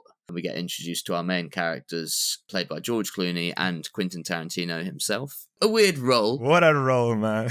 especially when you're considering he's writing this too. Yeah. He wrote himself as the most heinous, evil, raping, murdering piece of shit. And it's like, hey, you know. Well, he also wrote a scene where he drinks tequila from Salma Hayek's foot. So... I know. So there's a lot to be said about his involvement with this project. Just imagine yourself being in the shoes of the people on that set that day. when he has to drink, basically put Salma Hayek's foot in his mouth. And all those people are like, oh, that's the boss, by the way. Yeah. He's kneeling down with the actress's foot in his mouth. Yeah, he's the boss. He's the one who decides. He makes the decisions around here, clearly. I mean, he made a great decision for himself. I don't know. And it's one of those things, obviously, you know, if you look deep into it, it is potentially a bit creepy and it's a bit weird. Yeah, it is. It is weird and creepy. But it's also a great scene. And it would have been fine if he had given that to anybody else. It's just because he's written it for himself is a bit bizarre. But it's all the great stuff. And his character is really good. This is probably Tarantino acts. Only Quentin Tarantino, can provide the right heft to the role to bring this scene to the screen in a very believable way. So I will take charge here. Exactly. And do it. He has a bit of a history of this kind of thing, because I don't know whether you know, but in Inglourious Bastards, the choking scene. Yeah, he is the hands, and that's his cameo in Inglourious. He is the hands which choke the German actress's character. And, you know, again, that could be played by anybody, but, you know, they're in like a... You know what would be fine? If I choked you. Yeah. He's like, thinking, you know, who do we get to do this? So we'll get the stuntman, or, you know, we'll get anybody, production assistant, the grip or whatever. And he's like, no, I'm sorry, I'm gonna do that. And everyone looks around and is like, you know, you don't have to, Quentin. I'm sure you're going to be very busy. You got a lot to do. And it's like, no, I'm going to do that. And again, it's done really well. That scene in Inglourious is amazing. And I think he probably can take it a bit further than another actor playing that role would do. Maybe they wouldn't feel they could grip as tight on the choke or something, because like that choking scene seems like he is putting quite a bit of force on her, and so maybe he has that trust with his actors that he feels more comfortable that he can do that, and it will prove better results. But probably, yeah. And I think this is his best acting work that he's done, playing in From Dusk Till Dawn. In some roles he's very jarring. I mean, what are you talking about? What about Jimmy in Pulp Fiction? Don't Jimmy me now. Don't fucking Jimmy me. See, Jimmy's quite good in Pulp Fiction. I think he's quite like a... Very minor character, though, yeah. Yeah, very minor character. And it is cast appropriately, but like the Australian guy he plays in Django, that like totally took me out of the film. Oh, was he supposed to be Australian in the movie? I never even noticed that. He has an Australian accent. I did not. Terrible. I should rewatch it, because I do not remember Quentin Tarantino being Australian in Django. But yeah, that sounds horrible. And that's definitely the benchmark of one of his worst. But yeah, this is a really good role. He's super creepy in it. And it's a good dichotomy between his brother, you know, his older brother is George Clooney. Yeah. And very good in this. We see... Yeah, George Clooney's great in this, and it's again not a typical role for him to play, and I think he does it really well. So we see them take shelter in a motel, and they encounter Harvey Keitel, who's playing a priest, or a former priest because he's lost his faith, the classic character setup, and his Asian son, and his white daughter. which I always thought was just, I don't know, maybe one of them's adopted, I'm not sure, or he had a second marriage. It's never addressed. It's not a problem. It's just I've always found it quite funny. They're Juliette Lewis, Harvey Keitel, and the son. They get taken hostage by the group as sort of safety whilst they're traveling to get across the Mexican border. That's where they happen upon this bar where they're having this meeting with someone who's going to give them all their new documents, and that's where the film turns on its head. It's like an hour into a film that's maybe 90 minutes or maybe a bit less, and it has this absolute switch. And if you don't know what's going to happen, it is one of the most shocking moments in a film I've ever experienced, when it's just such a switch up of genres. And both parts are done equally as well. The vampire section of the film is brilliant. We have all these crazy other characters who come into it, which are kind of Robert Rodriguez stalwarts like Danny Trejo and a few other recognizable actors, and all playing these very over-the-top, crazy characters that you'd get in more like a video game world. And I just love it. There's some great action moments. Yeah, the action is really fun. I think I knew back in the day when I first watched it, I think I knew about the twist because, the movie had been out for a very long time at the time, but it still hit. Like I almost forgot that it was supposed to be about vampires. It still worked really well as a whiplash moment. Yeah. And all the makeup designs for all the vampires are cool. It's like an interesting look for vampires that's kind of unique to this film. They're a bit different looking than your average vampires. Yeah, that's true. They're a bit more monstrous in the face, and they're a bit more like large and built and strong. So yeah, it's quite a unique interpretation of the genre. Great film if you haven't seen it. Recommended. All right, my second honorable mention is a very recent film, 2023, I believe, Last Voyage of the Demeter. Have you ever heard of this film? I've seen it. Oh, you've seen it? Yes. Okay, so for the people who don't know, and I think we're definitely going to talk about Bram Stoker's Dracula later in the episode, but in Dracula by Bram Stoker, the book, and the movie too, there is a brief scene where Dracula himself, the vampire, travels on a boat to get to the town where the rest of the story happens. In the book is a very brief, either like it's a captain's log, is like one chapter, like a one small paragraph, where the captain of the ship tells about this plague that is devastating the ship on which Dracula is traveling. When the ship arrives at shore, everyone is dead. And this movie is basically that chapter of the book. And it's actually an interesting story on how it came to be, because planning for the film began back in 1992 during the production of Bram Stoker's Dracula. And there was this spec script kind of going from desk to desk, but nothing came of it. And the film was in development hell for like 20 years. And they finally made it, and it's fun. It's not amazing, but I liked it. It got our boy David Dastmalchian in it as the ship's quartermaster. Yes. So this script's been around for a very long time. Yeah. Do you know how has it changed much from that old draft that was being bandied around? What I read is that it was basically pitched as an alien-inspired film set aboard a ship. Yeah, so totally get that. That's basically what we got. I don't think it changed much. So it didn't change at all. Yeah. It's a very simple film. Yeah. And it's not as cool as I wanted it to be, but it still was entertaining. I think it had a lot of potential, and when I saw the trailer for this, I was quite excited because I'm very familiar with Bram Stoker's Dracula and familiar with the journey of the Demeter, and was like, oh yeah, that is a great moment that you could extend into a movie and just have basically a classic almost slasher or ghost story set on this isolated ship, and vampire and Nosferatu Dracula is your antagonist in this.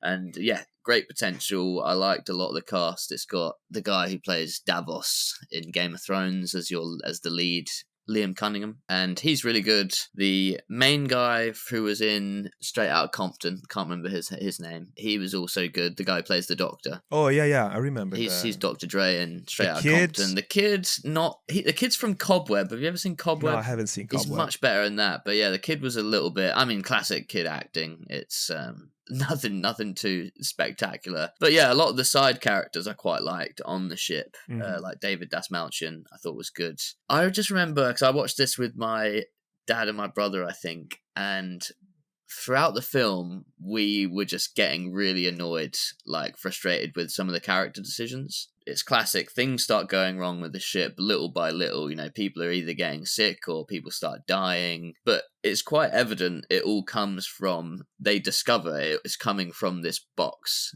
down in this crate they brought onto the ship's hull. And it's like, that's evident to them within like a third of the way through the story. And at no point do they decide to just go down and like burn the box or seal the box or wait by the box. I mean, dude, the movie wouldn't happen if they did. So exactly. And that's why they needed to change how they structured that bit, because it was a constant reminder. And they're like, how do we get this guy? We know where he sleeps and we know where he wakes up from, and he goes back into the box, and maybe we trap him. It's like, well, no, wait till it's daytime because he can't go outside, and then go and then just burn the fucking box. Yeah, it feels like there's a very easy solution to what's happening, and they don't do it because the movie needs to happen. So yeah, I agree with you. And they needed to play on the mystery of, they didn't know where he was for a long time, because it's, I think when things start going wrong, they check the ship's hull and someone breaks into the box and loads of like stuff comes out. Is it like loads of sand or something comes out of the box, and they realize there's a symbol on it and they know this is the source of evil, and they shouldn't have done that till later on, because it's a constant reminder of, actually this does seem easily solvable right now, but everything's going wrong. But there's some great moments. I remember when the boy gets infected and he gets eviscerated by like the sunlight. That was quite good. I remember that scene. Yeah, and I wasn't expecting the kid to. I mean, everyone dies, and we know that from the start. But for some reason, I guess that's a spoiler. But yeah, there's some unexpected stuff that I felt like they were. I don't know, like it surprised me in a few deaths that I felt. Yeah, like. you're so right. That was very because it feels a bit sanitized in some of its like violence, and kind of feels like one of those films where they don't want to push it too far either way, whether it's it's for all audiences or it's like an 18 and it's super gory. So I was like, there's no way this kid's gonna die, and he ends up like bursting into flames in like quite a brutal fashion, and was like, oh, I was not expecting the film to do that. But. Yeah, that was a welcome change. We love it when kids burn in movies. And you can quote me on that. Yeah, so I agree. It had a lot of potential. Probably didn't live up to it, but I enjoyed a lot of moments from the film. And it was still pretty decent. Nice. What's next? So my next one, which I'm not sure whether you've seen, is a film called Near Dark. No, I haven't. Tell me about it. The name does sound familiar, but pitch it to me. So, Catherine Bigelow directed one of her very early films. Obviously, she became famous for like Hurt Locker and Zero Dark 30 later in her career. And also, isn't she she's James Cameron's, she was married to James Cameron, right? Yes, she was married to James Cameron for a long time. And I think that's important to note here because there is some crossover. I think maybe... Bill Paxton, isn't it? Lance Henriksen. But yeah, exactly. So a lot of James Cameron alumni in this film. And two of my favourites, Bill Paxton and Lance Henriksen. Like, I love Lance Henriksen. He's such a good actor. And obviously both of them absolutely legendary. And yeah, it's a very gritty, realistic take on vampires, but also is presented in quite a beautifully and stylish way in terms of the way it's shot. Our main character, who's probably the weakest element of the film, he's kind of one of those protagonists that's classic, like you're way less interesting than all these side characters around you. But he meets a girl played by Jenny Wright at a bar, and they get on really well. But it turns out she bites him on the neck and turns him into a vampire. And we go on this journey of discovery with Caleb, who's our main character, about, now you're subjected to this life of hiding away from society. You have to, live in the dark, and you start feasting on humans. And as May brings him into her group, which is like Bill Paxton and Lance Henriksen, and they're this group of vampires who some of them have been around for, hundreds of years. And yeah, I think I've seen this like maybe on TV like a very long time ago, and not all of it. I know Red Letter Media did a review, and that's how I heard about it, and once I heard the premise I was like, yeah, this sounds great, so I got it straight away. And it's a very, I think vampires tend to be played as like very glamorous, sexy in a lot of media, and sexy, whereas this is the total opposite. These are basically like homeless junkies is how they are portrayed, and they're all, this is a an addiction they're dealing with, and it forces them to live life as like vagabonds, and this is not, it's a miserable existence for them. And there's one really interesting character in their group who was turned to a vampire as a child. Yeah. So they're stuck as a child forever, and you get this like interesting bit of dialogue with them just about how horrible their life is, trying to have a relationship with anybody when you're like 100-year-old 14-year-old teenager. Do you know what I mean? Yeah, and there's some great action sequences in this.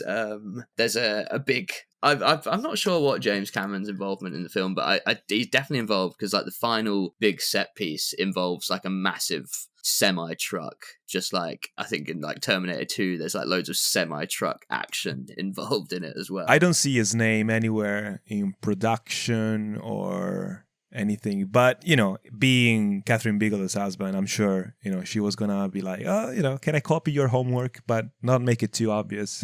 So she's a great director. I'm not to take this away from her.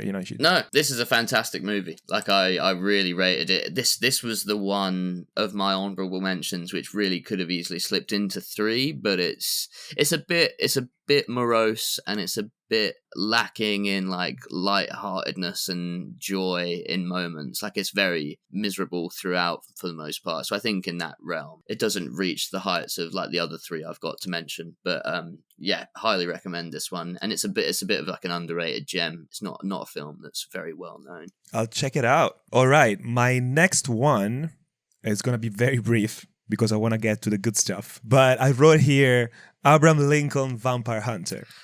Title says it all. Director of Wanted. I haven't seen this. It's a fun little movie. Abraham Lincoln, before he became president, he was hunting vampires. And it's just dumb fun. Based off a comic, isn't it? It's based on a comic, and there's not much that I can say. If that title doesn't grab you like it did me when I was 18 years old, then I have nothing to say to you. I was just interested from the very first teaser trailer. So it's a very dumb little film. It is a very grabbing title. It's a film I have never seen, but I will always remember the title and the poster. And it's like, hey, it's great. It's marketing 101 right there. Yeah, it's one of those when basically I'm guessing the pitching and the production went like, okay, this is the title, this is the idea behind it. Let's just craft the marketing around this, and kind of like Pride and Prejudice and Zombies. What was it? Yeah, it was a similar one. So yeah. Not much to say about this one, but I wanted to throw it in there. Is it what would you give it out of 10? Just because I've never watched it. I have always been intrigued to watch it, but I mean, I cannot give a score to this movie, man, because I can't rate it. Like, is it better? Is it better than Last Voyage of Demeter? Probably around the same level of quality, I should say. Yeah. Probably 6.5 for what they are. Yeah. So still above average. Yeah. And Priest is an 11, of course. Well, clearly, I mean, you had glowing things to say about Priest. So Priest must be a very high rating. Yeah. So my final honorable mention, I think, is one you already have in your list. And to be honest, now that I'm thinking about it, I probably would switch this with my number 3, but I can't change it now. Well, that's a great way to transition us into the top 3. So top 6, I should say. Yes. So now that I'm thinking about it, I probably would have switched these 2 around, but I am going to go with What We Do in the Shadows is yes, another honorable mention. I think it doesn't, I think it maybe falters in its final act. Whoa, dude. Let's start from the beginning. Because I feel like the first hour of this film is unbelievably good. Yeah. Or like the first half an hour or so, like the setup and the introduction to the world and the characters is like 10 out of 10. When I first watched it, I was howling with laughter. Little bits like it's taking the aspects of the vampire genre that we all know and basically satirizing them in these hilarious ways. For example, we have Taika Waititi plays one of the vampires, and I think he directs and writes the story as well. He brings a girl back to their, 3 vampires sharing a flat together, and they're making a mockumentary about them all living together. Well, actually, there's a 4th vampire, the actual Nosferatu, who lives in their basement in a coffin. And a Count Orlok parody that's better than Count Orlok himself.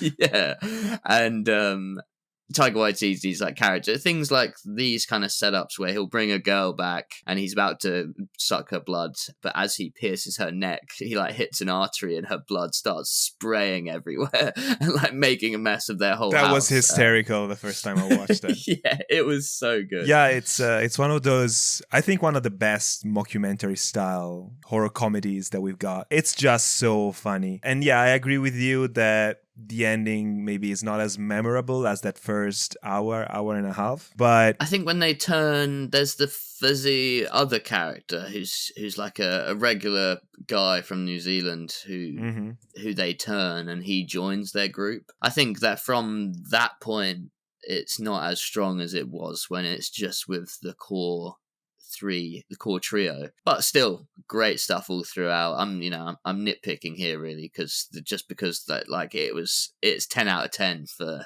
the most part.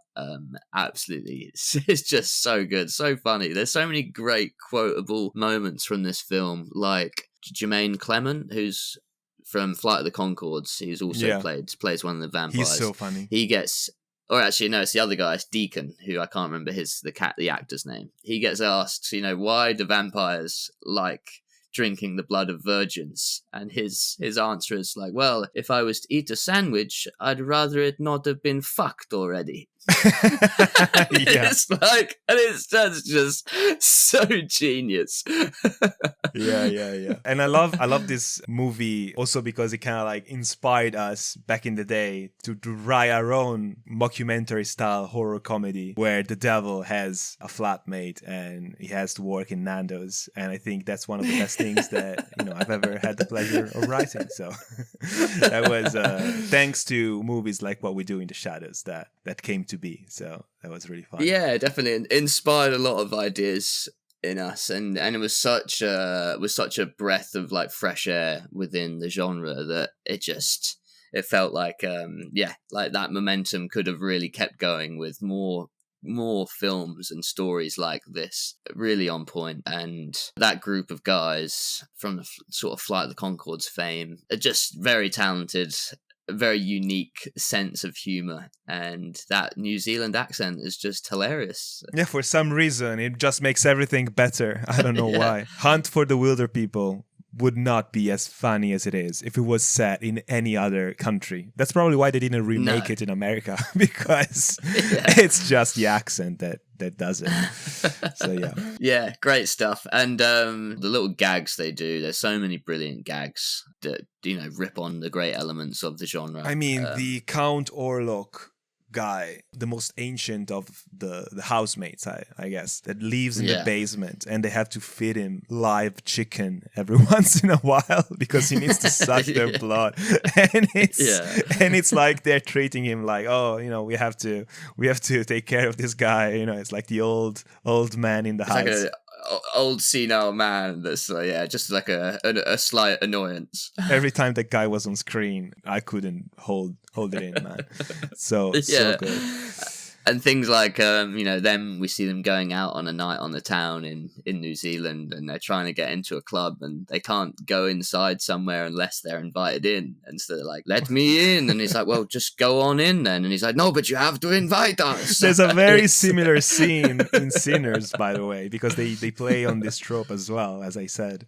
And it kept popping into my head. It was like, oh, is this like What We Do in the Shadows when they want to go clubbing and they can't go in because the bouncer is not allowing them to go. One of the best horror comedies, like mockumentaries, ever made, I think. And I suppose there's few in that genre, but this is perfect. It's so good. And I've never seen the TV show. Is it good? Have you seen that? Because it's not as good as the film.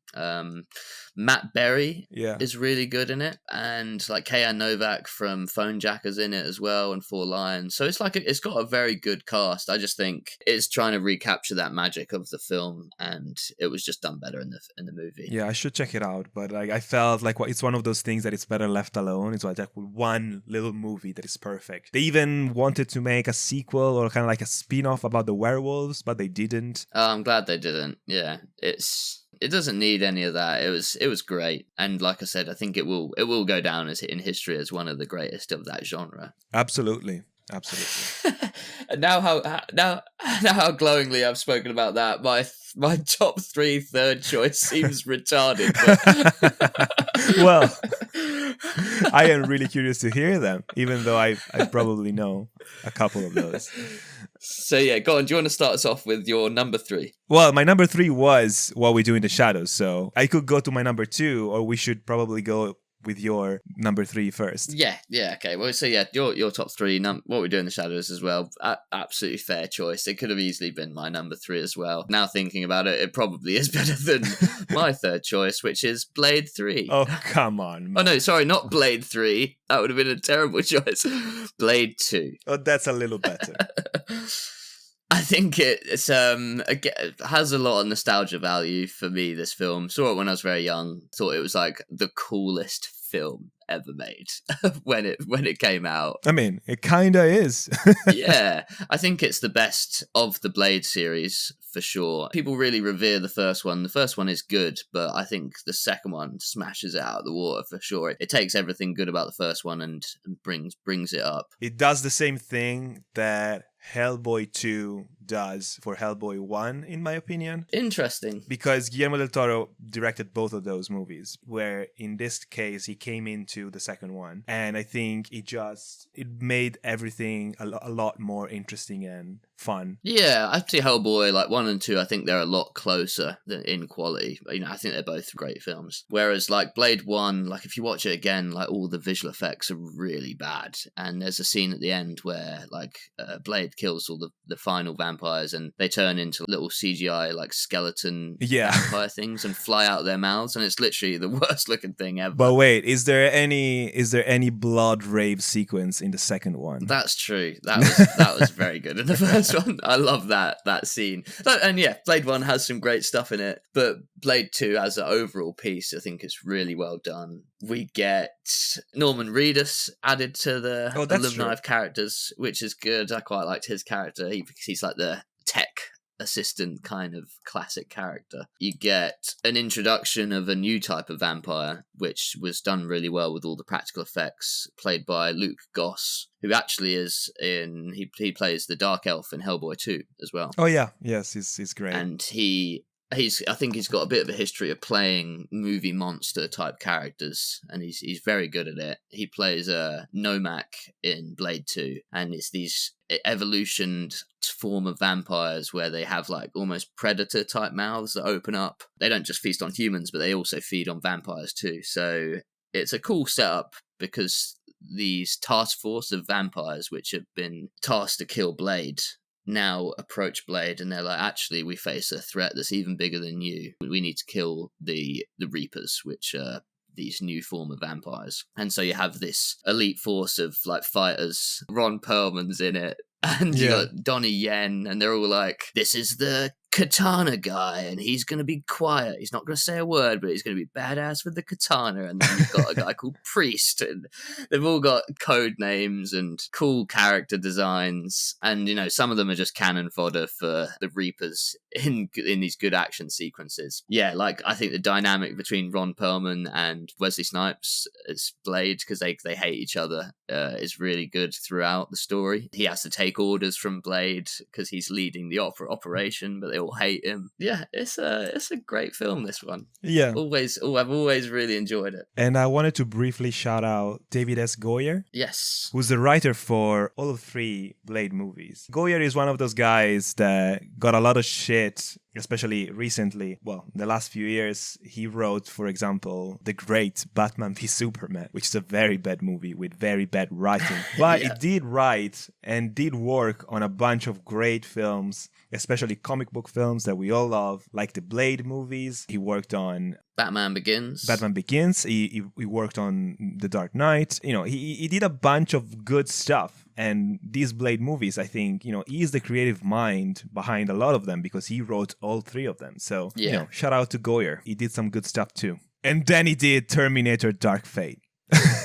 Yeah, I mean, honestly, if you go through Goyer's like filmography, he has done some awful stuff with some great things too. I mean, he did the remake of Hellraiser in 2022 apparently, and that was, I don't know whether you watched that, but it was one of the worst. I haven't seen it yet. God, it was so bad. I had to just turn it off after like 20 minutes. It was awful. Yeah, it didn't look that good. No, and yeah, a proper mixed bag, and it's kind of a shame they weren't able to keep Del Toro on for the third one, because I think he added something, especially in the visuals with the practical effects and the different types of monsters to this, that was just great. And I think the third one is by far the worst of the series. It's just a shame they couldn't have kept some of those people involved. Agreed. He also did Dark City, Goyer. Sorry, just going through his filmography. Yeah, it's a good film. Great story. Okay. Yeah, so yeah, well, we'll go on to what was your number 2 pick, Tommy? Well, we were talking about the Count Orlok parody in What We Do in the Shadows, and now we get the real thing with Nosferatu, the American Gothic horror film recently released in cinemas by Robert Eggers, director of The Witch, The Lighthouse, and The Northman, which leads me to the question, why didn't he call it The Nosferatu? Because I hate the inconsistency here. You know, all the movies starts with the, so... The Nosferatu just doesn't have the same ring to it, unfortunately.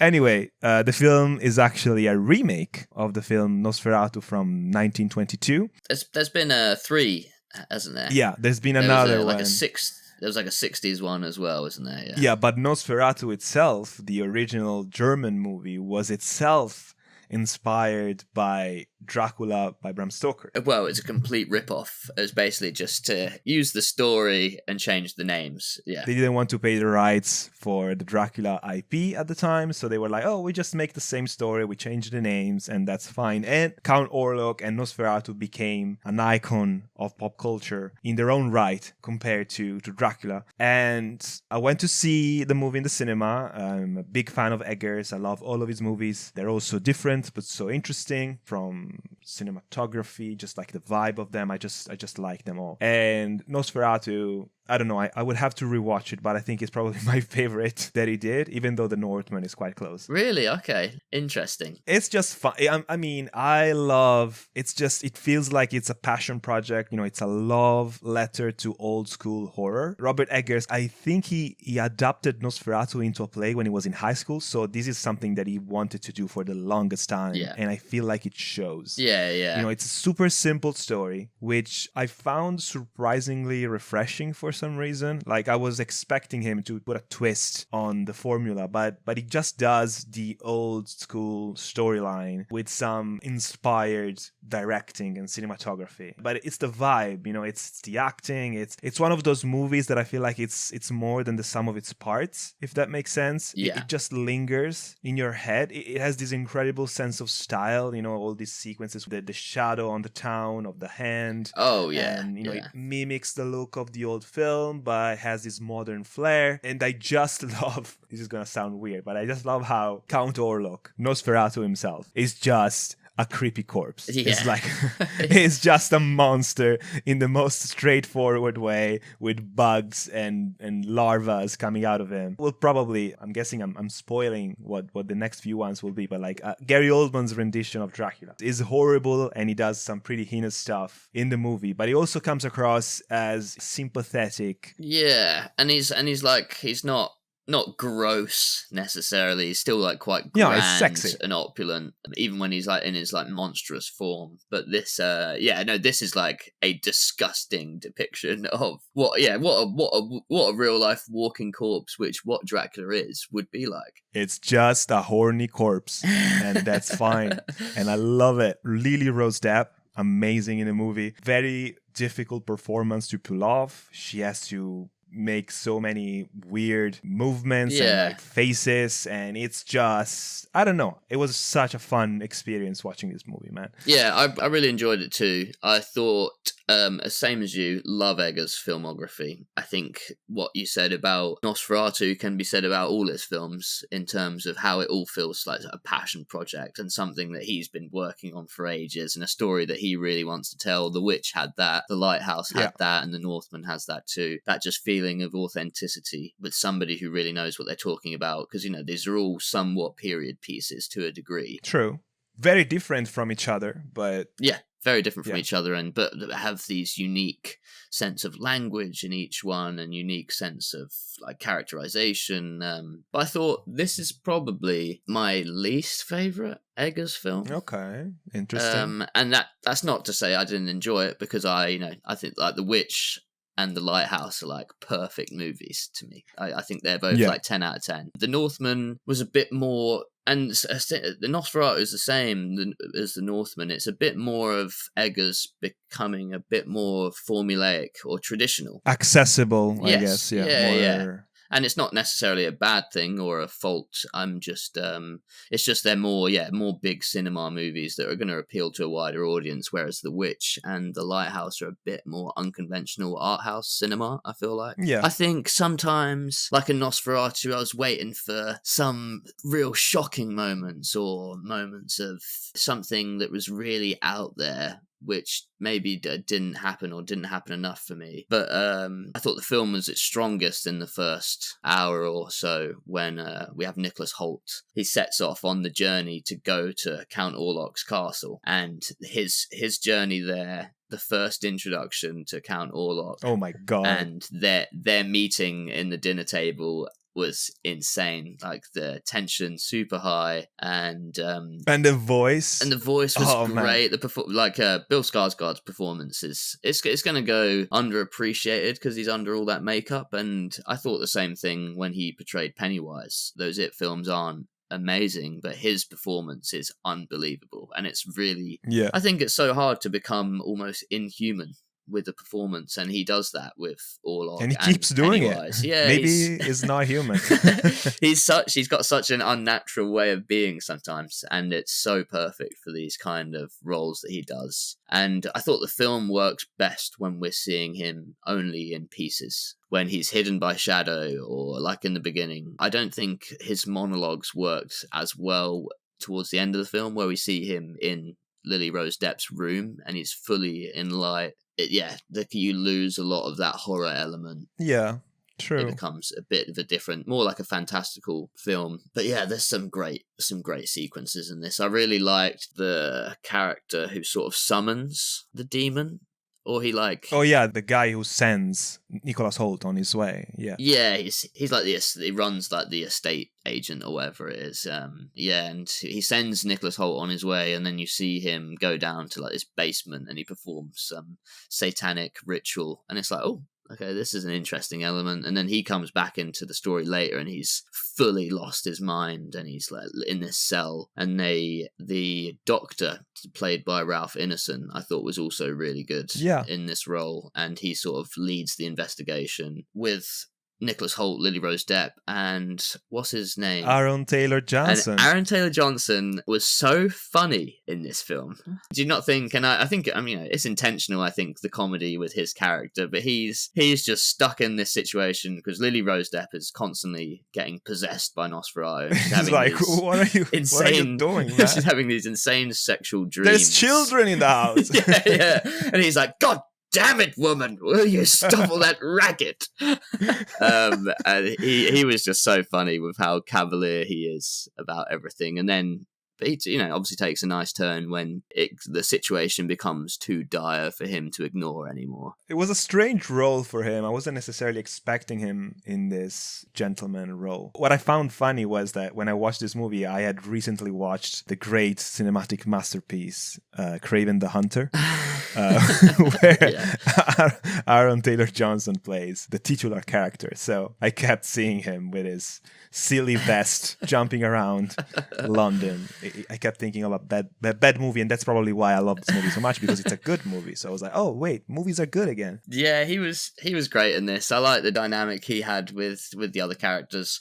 I did think, and I watched this at the cinema with my girlfriend, and we both like simultaneously looked at each other. There's like some of these monologues that Lily Rose Depp has. I think she's really good at doing the extreme moments in this film. Yeah. All the body contorting and the possession sequences and like the, her mouth gurning and things like that were unbelievable. The physical stuff is she's really on good. point. But then there's a couple times when she looks over out the window and she's talking to her sister and she's like, "The winds of winter have fallen upon thy shoulders, and now my sorrow begins." And it's like very much like that, and it's over dramatized. It feels like she's reading off a theatrical script. Yeah, it's like it feels like a book, even when other people are speaking. I know, but that kind of stuff is more fitting for like Bram Stoker's Dracula, whereas this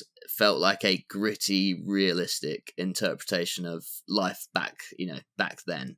I mean, realistic is not the right word for I would use to describe this movie, but yeah. In the way they portray everything other than the supernatural elements, it is trying to get this like authenticness about life of those times, in which Robert Eggers is very the weird village underneath the castle with the gypsies, I guess. That's true. Like they've and Robert Eggers is all about that authenticity, and it felt like, and all the Germans speaking perfect English. That also is very realistic. Yeah. They'd be like, "Fraulein," and she'd be like, "Yeah." But no, I it didn't. I still think it was really good. And Willem Dafoe is having so much fun, man. Yeah, Willem Dafoe was really good. Maybe a little bit over the top at points. Oh, I mean, we are gonna discuss over the top in a minute, I think, and that's not Willem Dafoe has nothing on Anthony Hopkins. I'll tell you that. Yeah, really, really good. I really rated it, and I'm glad it was quite successful at the cinema. So it looks like Eggers' next project or next 2-3 projects have already been greenlit, and It sounds like he's doing a werewolf movie next, which is going to be fucking awesome, I can imagine. Love to see it. All right, what's next? So my number 2 is, we've mentioned it a few times already, Bram Stoker's Dracula. Oh no, really? You mean the horniest movie ever made? There's some moments in this film which are 10 out of 10, and especially in terms of like the uniqueness of the way the film's made and certain things about the way it's constructed. Oh, it's a filmmaker's dream, this movie. It's just gorgeous from a production standpoint. Yeah, and it was a film that I'd watched ages ago when I was quite young, and thought it was just a decent vampire film, and didn't appreciate it for all the extra technical kind of elements and other things that were going on. And it was only upon probably watching it again in the last few years that I've come to really appreciate how good it is. Same. And obviously great cast. You got Gary Oldman. Doesn't disappoint as the titular character here. This is where the film kind of has some downfall here with our other 2 leading actors, with Winona Ryder and Keanu Reeves. Who, oh man, unfortunately, and like we just mentioned, Keanu Reeves plays the Nicholas Hoult role, and Winona Ryder is playing the Lily Rose Depp role in this story. Yeah. And oh my god, wildly different takes. I should say wildly different takes. If you compare scene by scene Nicholas Holt's performance to Keanu Reeves, you'd be like, oh, one's... And I love Keanu Reeves. And, don't get me wrong, I love Keanu Reeves, but you'd be like, oh, one's an actor and one's like an AI generated bot, right? What is Johnny Silverhand doing in this Dracula movie? Yeah. With his weird grey hair. It's upsetting. I just don't understand the choice. He's just miscast in this role. Somebody like Keanu Reeves is good at playing an elf or a vampire, because he's quite monotone and like one note in his performance, and I think those kind of characters are good for those roles. Here, there are some scenes when Gary Oldman is acting his goddamn tits off in front of Keanu Reeves, and he'll be like, "Oh, what's that there on the ceiling?" and looks up, and you're like, Gary's just poured his heart and soul into that, and you've just ruined that scene. And it's so funny, the drastic difference in quality from like scene to scene with him and Winona Ryder and Gary Oldman and Anthony Hopkins. It's having the best time of his life. Yeah, you have these two absolute legends who are just acting these guys under the table, and I love the opening sequence to this film. It's so good. Yeah. We get a sort of history of, because Dracula is based off a true historical figure, Vlad the Impaler, and they take that in this version of Dracula here, and that's Gary Oldman's character, and he's fighting a war. We see this epic shot which is done with like puppetry and silhouettes, and we see this massive battle sequence, and there is just so much artistry going on in this opening sequence. And then we see him renounce God, and he stabs the crucifix, and blood starts pouring out, and this is his transformation. It's just, there's so much beautiful aspects to this film, and you can tell when we watch something. We did a review on The Electric State,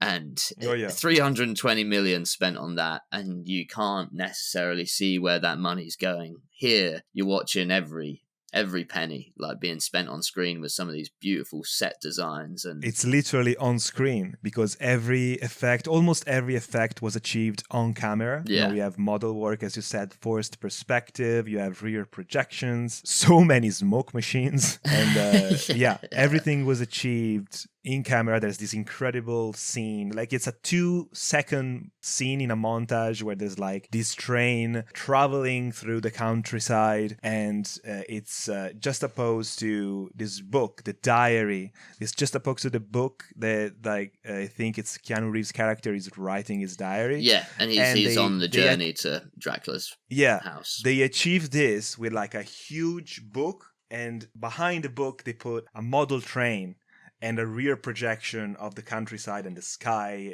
This is like a 2-second scene, and it's all in camera.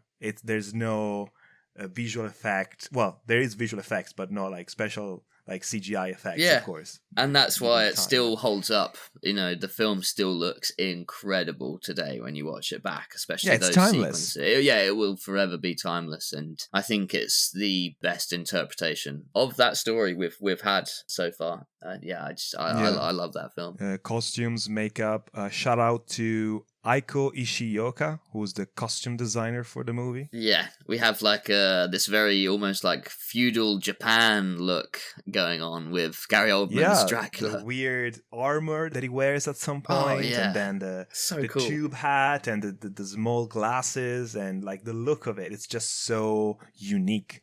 It's really well done. Yeah, definitely. Yeah, good to shout out the costume designer, because that is something which stays with you from this film for sure. And there's a funny element now that you bring that up. I don't know whether you've ever seen the clip of it's behind the scenes, and Francis Ford Coppola is directing Gary Oldman, and he's trying to walk down the stairs. Have you ever seen this? I think I did. Yeah, it's so funny. So Gary Oldman's wearing that big dress that he wears, and he's trying to walk down these big stairs, and he just can't do it because he's tripping over himself all the time. And Coppola is just fuming with him, and he's just at the bottom, and he keeps radioing up. It's just like, God damn it, Gary, just walk down the stairs, sort of thing. And Gary Oldman storms off, and he starts huffing and puffing, and he's getting all annoyed, but obviously he's wearing a massive dress, and he's got this vampire Dracula makeup on, and this big hair, and him just like effing and blinding whilst he's dressed up in this ridiculous costume.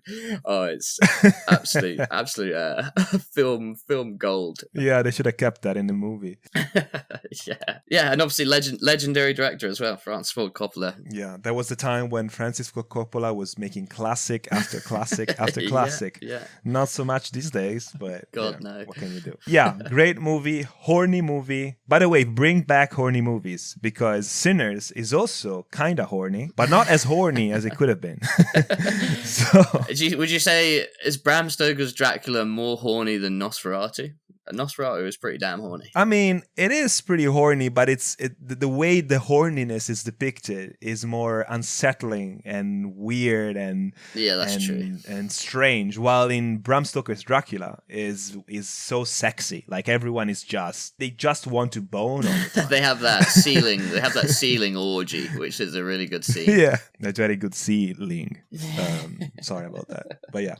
So something to learn about this movie, that sex, if used properly and in the right context, it can enhance the experience of a film. And in this case, with sexy vampires and curses and stuff, it makes sense. Well, there is no better genre to explore that, because vampirism has always had a sexual undertone to it. True. And it's a big part of kissing the neck. Yeah, it's always been a big part of the vampire genre. So I think when it's completely ignored is always a missed opportunity. Or you do something different and original and interesting with it, because that sexual undertone has always been an interesting facet of vampires. True. Yeah, so and your number one pick here. So my number one pick, I am cheating. I mentioned this to you earlier, but my number one pick is Midnight Mass, which is not a movie.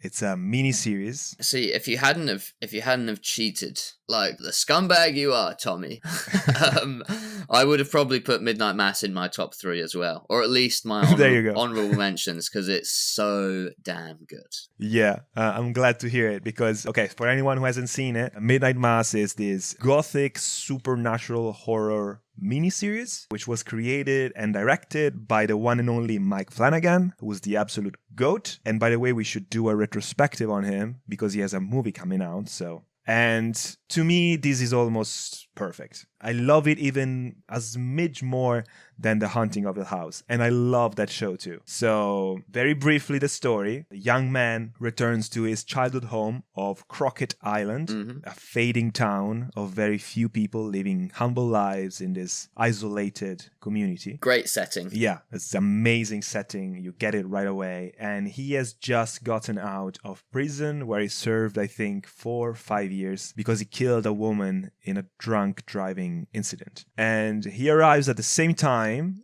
on the island as a mysterious, charismatic young priest who begins to kind of revitalize the town's community with rousing speeches and reignites everyone's faith in God. And there's some very mysterious and supernatural stuff happening in this small town. And this supernatural stuff is connected to the arrival of the priest. So yeah, right out of the gate, Hamish Linklater as Father Paul. Oh, he's amazing in it. Gives one of those one-of-a-kind performances that I'm like, I am not even religious, and I could listen to that guy reciting the Bible for hours.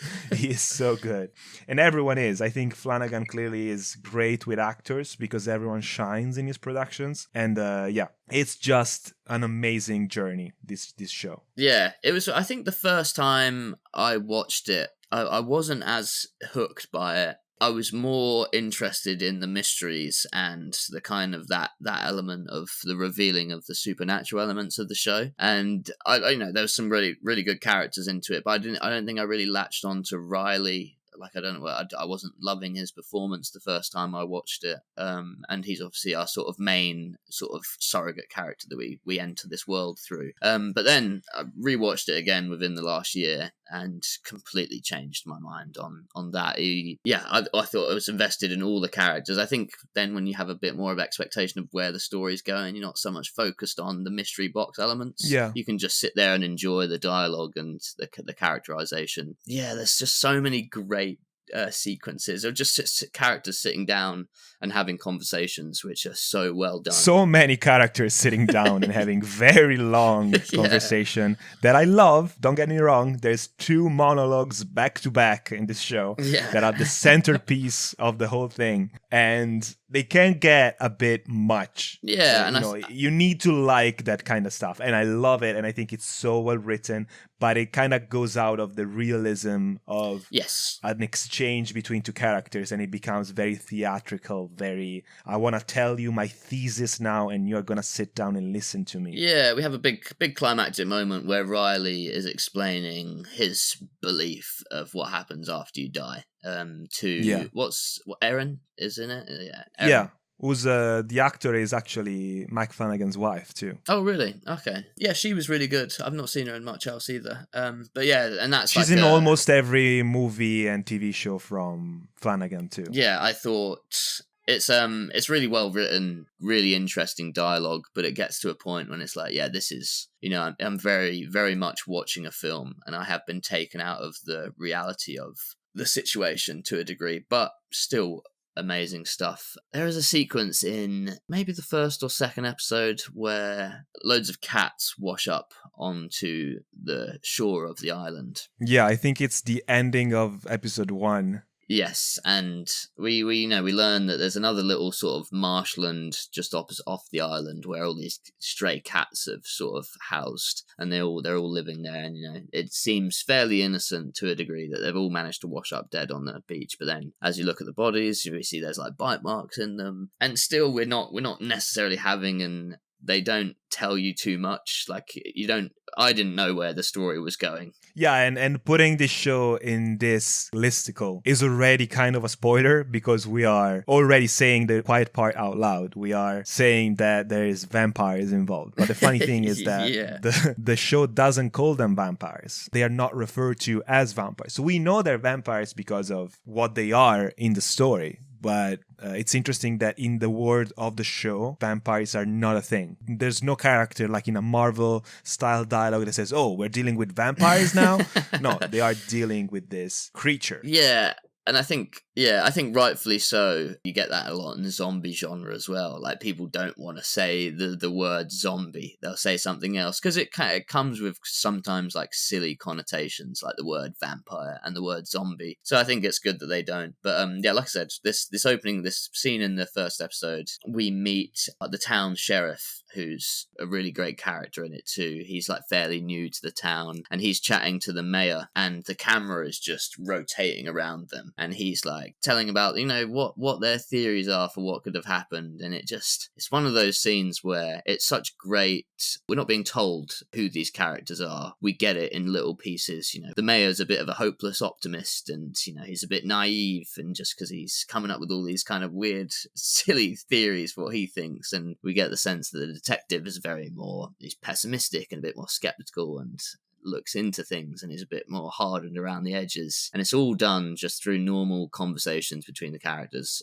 most of the time. Flanagan is so damn good at this, providing information about the characters in very natural sounding conversations, and then he will switch to a more theatrical tone when he needs to, because he wants to bring that energy to a specific scene, like the monologues that we talked about. Yeah.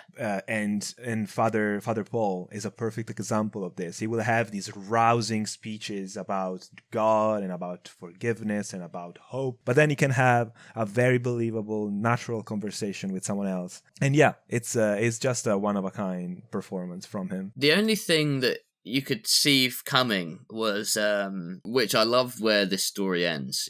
We have this old lady in the town who's going through dementia, and she's senile, and she's the mother of the town's doctor. And she's obviously a very young woman in old woman makeup. Yeah, the old woman makeup looks quite bad, and it's like, why have they done this? And at the beginning you're thinking, before you know the supernatural elements, you're thinking, oh, well, they just really wanted this actress to play this role, so they decided to do her in old age makeup rather than there's going to be a flashback or something like that. Yeah. You just something's coming, and so constantly throughout the film I was like, well, there's going to be some big reveal with this lady, because there is a reason she looks so ridiculous. And then you get the elements of people in the town start getting not as sick and de-aged to a degree. And I thought the reveal of his motivations, that was so good. Oh, it was so well done. So well done. Another character that I wanted to briefly talk about is Samantha Sloan as Bev Keane. Yeah, she a great villain. A classic Stephen King type villain as well. Yeah, zealous, overbearing member of the church. The priest's helper, I guess you can say, and she's one of the first to kind of realize what's happening, and of course she reinterprets what's going on through her very religious lens. It's just such an interesting examination of faith and how faith is different for different people. Kate Siegel's character, she's pregnant, she has a very specific kind of faith. Riley has done something heinous. He doesn't want to be alive with that grief and that guilt of having killed a person in a drunk driving crash, so he doesn't believe in God anymore. And then you have this zealous woman who thinks she's better than anyone because she believes in God more than anyone else. And then you have Rahul Kohli character, the one you mentioned, the sheriff, who's Muslim. So, of course, it's a very small community of Catholic, and he's a Muslim who's seen with very suspicious eyes by some people, and his relationship to faith and his son's relationship to faith. I don't know. I feel like it's such a rich setting and theme that he's exploring with this story about vampires, and it's so refreshing and so well done. Yeah, definitely. And that is the crux, is the characters, their relationships with each other, the conversations they have. But the spectacle elements of it are also amazing. When Paul is finally, he goes to confession. I can't remember who he's talking to, but he is telling, this is where we get the back story of his journey, and it's just such a unique, like, he goes on a pilgrimage to Israel, and he gets lost because he's an old senile man, and he happens upon this cave, and you just don't expect this to be in it at all. The first time you are not expecting any of it, and it's so cool I was when so you actually shocked. Realize what's going on. And I was like, oh my god, because you see, the only thing you get is we see this massive crate that he's brought back with him, and we see it a few times, and we've also had hints that something big is flying around the town. That's all we've seen so far, and so we get the idea that there's something supernatural, a monster of sort, and it's like, oh, he found it on this religious journey in Israel, in a cave, and he happened upon basically a demon or an angel or a vampire. It's not quite confirmed what it is. They call it an angel, of course, because of the religious undertone of the whole story, and they perceive him as an angel, because he has wings and he's very scary, and in the Bible, angels are described as being very scary beings. Like Father Paul uses this to convince the community that this is an angel, that they should be afraid, but this doesn't mean that the angel cannot help them. Yeah, and it offers them eternal life with, obviously, its terms and conditions, but so it is offering them this salvation, and they have this kind of euphoric moment when they transition to being vampiric. Dude, that scene in the church. Oh my god. There might not be that, that's probably one of the coolest shots in anything, when the angel demon has the robes on and he's walking down the church, and everybody's like, what the fuck is that? And you just think, in something like this, with the way that the tone was, and because it's so character heavy, I was like, oh, we're not really going to see it, or it's going to be a bit disappointing, or we're only going to see it in flashes or something, and it's not going to become a massive element of the story. And then it's full blown this creature terrorizing the town once that scene happens, and it's just so good. It just takes so many twists and turns you don't expect it to. Yeah. It's so unexpected the first time you watch it, and that's what makes it an entertaining watch, because you're kind of as you said, it's a mystery box show. You don't know what's going on, and you are putting the pieces together, and finally when it hits you what it is about, it becomes very entertaining, very violent, and then when you watch it on a second time and you know where it's headed, you enjoy it even more because the characters are so rich and the themes are explored so well. The dialogue is just great. These characters' interaction, man, I am in awe at the ability of Flanagan of just telling you so much about a character with so little, and using dialogue in a very interesting way. No therapy scenes here. yeah, even though there should be one, because people are going through stuff. It would make more sense here. But we get it. We get that same level of exploration of exploring a character's psyche, but with characters having conversations with their father or their sister or their town sheriff, something more relevant to the fucking story, at least. And as I'm thinking about it, even Riley's parents, they're not massive characters in it, but I think even their journey's so great. There's a really great moment between him and his dad where he basically is like, he's trying to connect with him again since he's come back, and they've never seen eye to eye since he accidentally killed someone in a drink driving accident, and they just have this moment where he comes and sits down on his bed and they have a bit of a heart to heart. He does such a good job at like playing that. He's a stern, stoic man, and he wants to break through and have a connection with his son, but he just doesn't know how to. And they have a line of dialogue where it's like, sometimes we're talking a different language, me and you, son. And he kind of is characterized as a bit of an asshole in like maybe the earlier episodes, but then you really warm to him. You can see things from his perspective, and just the parents have such a nice, like, when they start to just feel a bit better because they've been infected with the vampire's blood. I love how they refuse to go along with it. Yeah, at the end, that was really beautiful. And Henry Thomas, man, he's one of Flanagan's closest collaborator. I think he's in every movie and show he made. Is that the dad? He's the dad, and he's also Elliot from E.T., the extraterrestrial. Oh, no way. Yeah, he's the guy. He is so good in everything is in with Flanagan. He even plays, very briefly, I don't know if you've seen Dr. Sleep. I have, but I can't really remember it too well. But he plays Jack Nicholson in that one scene yes. that they do in the hotel bar. In the hotel bar, yeah. Yes. So yeah, he was a very good actor, I think, and he plays very interesting characters specifically in Flanagan stuff. Yeah. Another little thing that I wanted to add to the conversation is Kate Siegel, I mentioned before, Flanagan's wife, and she plays Erin in the show. She is the protagonist of the film Hush. I know the film is. I've not seen it, but I know it. The film is also by Flanagan. Oh, okay. And nice little Easter egg. I mean, the movie's not amazing. It's about this deaf writer who lives in this very secluded cabin in the woods, and there's this guy who wants to kill her by getting into the house, and she needs to keep him out of the house. It sounded like such a basic premise that I don't think it ever really interested me to watch it. I think I caught it on Netflix, and it was fine. As usual, Flanagan, his movies are at least interesting, but it's not his best stuff. But Madison, Kate Siegel's character in the movie, is the author of a book called Midnight Mass. So it was like a little Easter egg before he even made Midnight Mass, because this is another passion project for him that he wanted to make for a very long time. So he put that title in this previous movie of his. Oh, nice. With a character that is going to star in the show later. So that was a little Easter egg for you boys and girls listening. Well, yeah, again, it's good because it seems like he's got some sort of deal with Netflix, Flanagan, and he's got a lot of stuff in production at the moment because he's very talented, and I would love to see more stuff like this.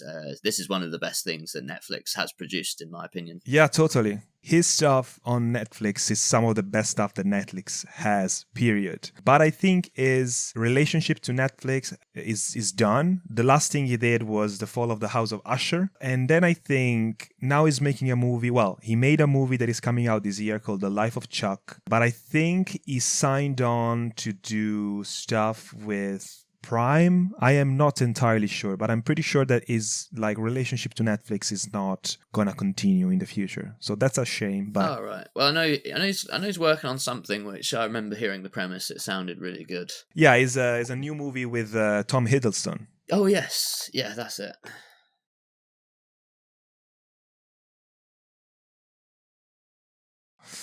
It's also based on Stephen King novel or tale of some kind. Okay, yeah. That's it. That's a great pairing. And I also saw Gerald's Game not that long ago. That was proper surprising how good that was, actually. And Carla Gugino is so good in it. So good. Such a simple movie, but there's also some real horrific, scary sequences in it. And it was the first film I've watched in a long time that had actually creeped me out. Well, the scene with the hand is God. No spoilers, but yeah, and the guy from Twin Peaks they get in it as well. Oh yeah, the weird looking guy. Yeah, Mike Flanagan, super talented. I was a big fan of Midnight Mass. Like I said, would have put it in my top 3 had I realised you were going to cheat on this list, Tommy.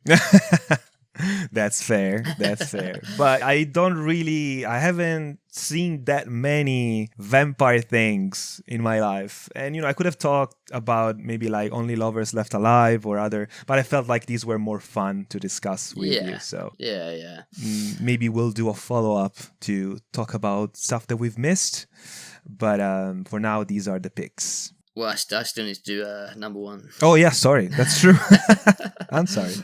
Go ahead with your number one then. Yeah, so I'll say, yes, it still wouldn't have knocked, even if I'd put Midnight Mass in my list, it wouldn't have knocked this one off the top. Whenever I think of my favourite vampire film, this one wins hands down every time. It's up there as one of my favourite films in general of all time. I've seen it maybe 4 or 5 times, called Let the Right One In. Oh, look at Tyler trying to swag it up. Yeah. You're not fooling anyone. We all know your favorite movie is Vampires Suck. It's Lesbian Vampire Hunters. That's my real number one.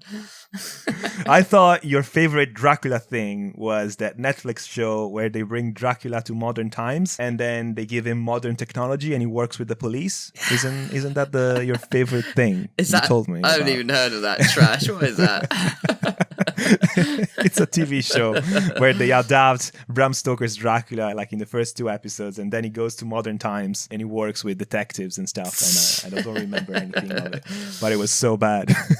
Anyway, sorry. Let the right one in. We have a masterpiece, a little horror masterpiece here, and I'm talking about the Swedish version. They made a remake. Yes, the American remake's called Let Me In, I think, and it has Chloe Grace Moretz in it. Matt Reeves directed it. Did he? Okay. Yeah. Weird. And weird choice. Yeah, and I haven't seen it. I can't imagine it's very good. I can't imagine it touches the original at all. But this kind of is similar to, I think, what we've said about a few of our other vampire film picks. On the surface, it's a coming-of-age story, and that is the main crux. Then we weave in these weirder supernatural elements, and as we learn about where the story's going, then those supernatural elements become more central to the plot.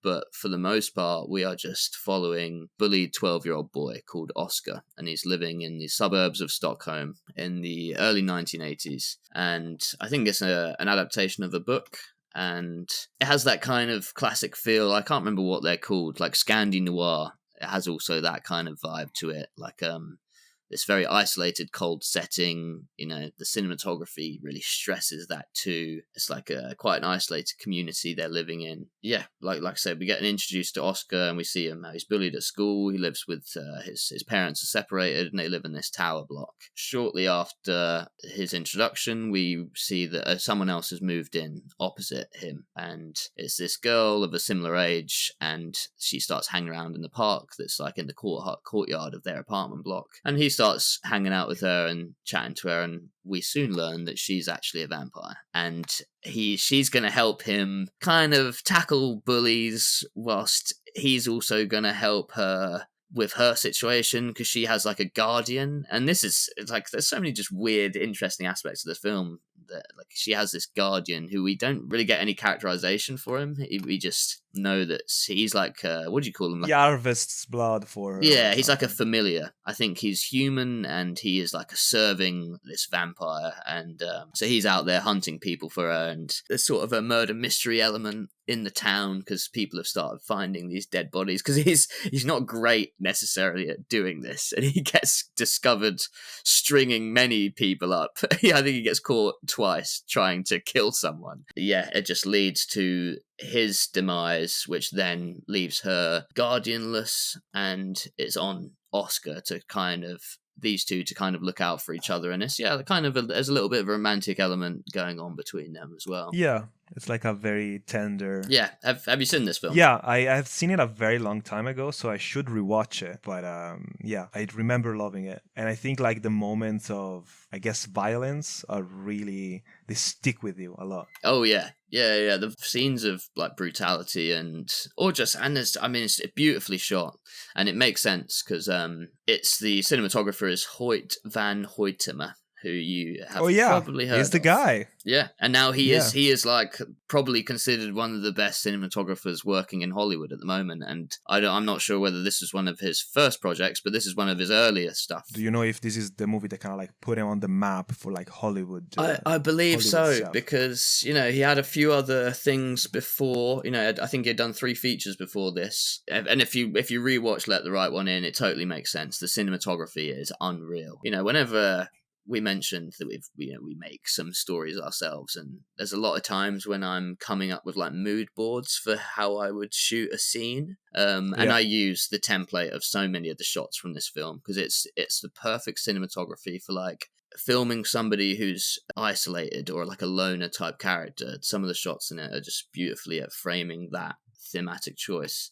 And it was after Let the Right One In, he then ended up going on to do The Fighter and Tinker Tailor Soldier Spy and Her and Interstellar and Dunkirk and Tenet. Amazing looking films.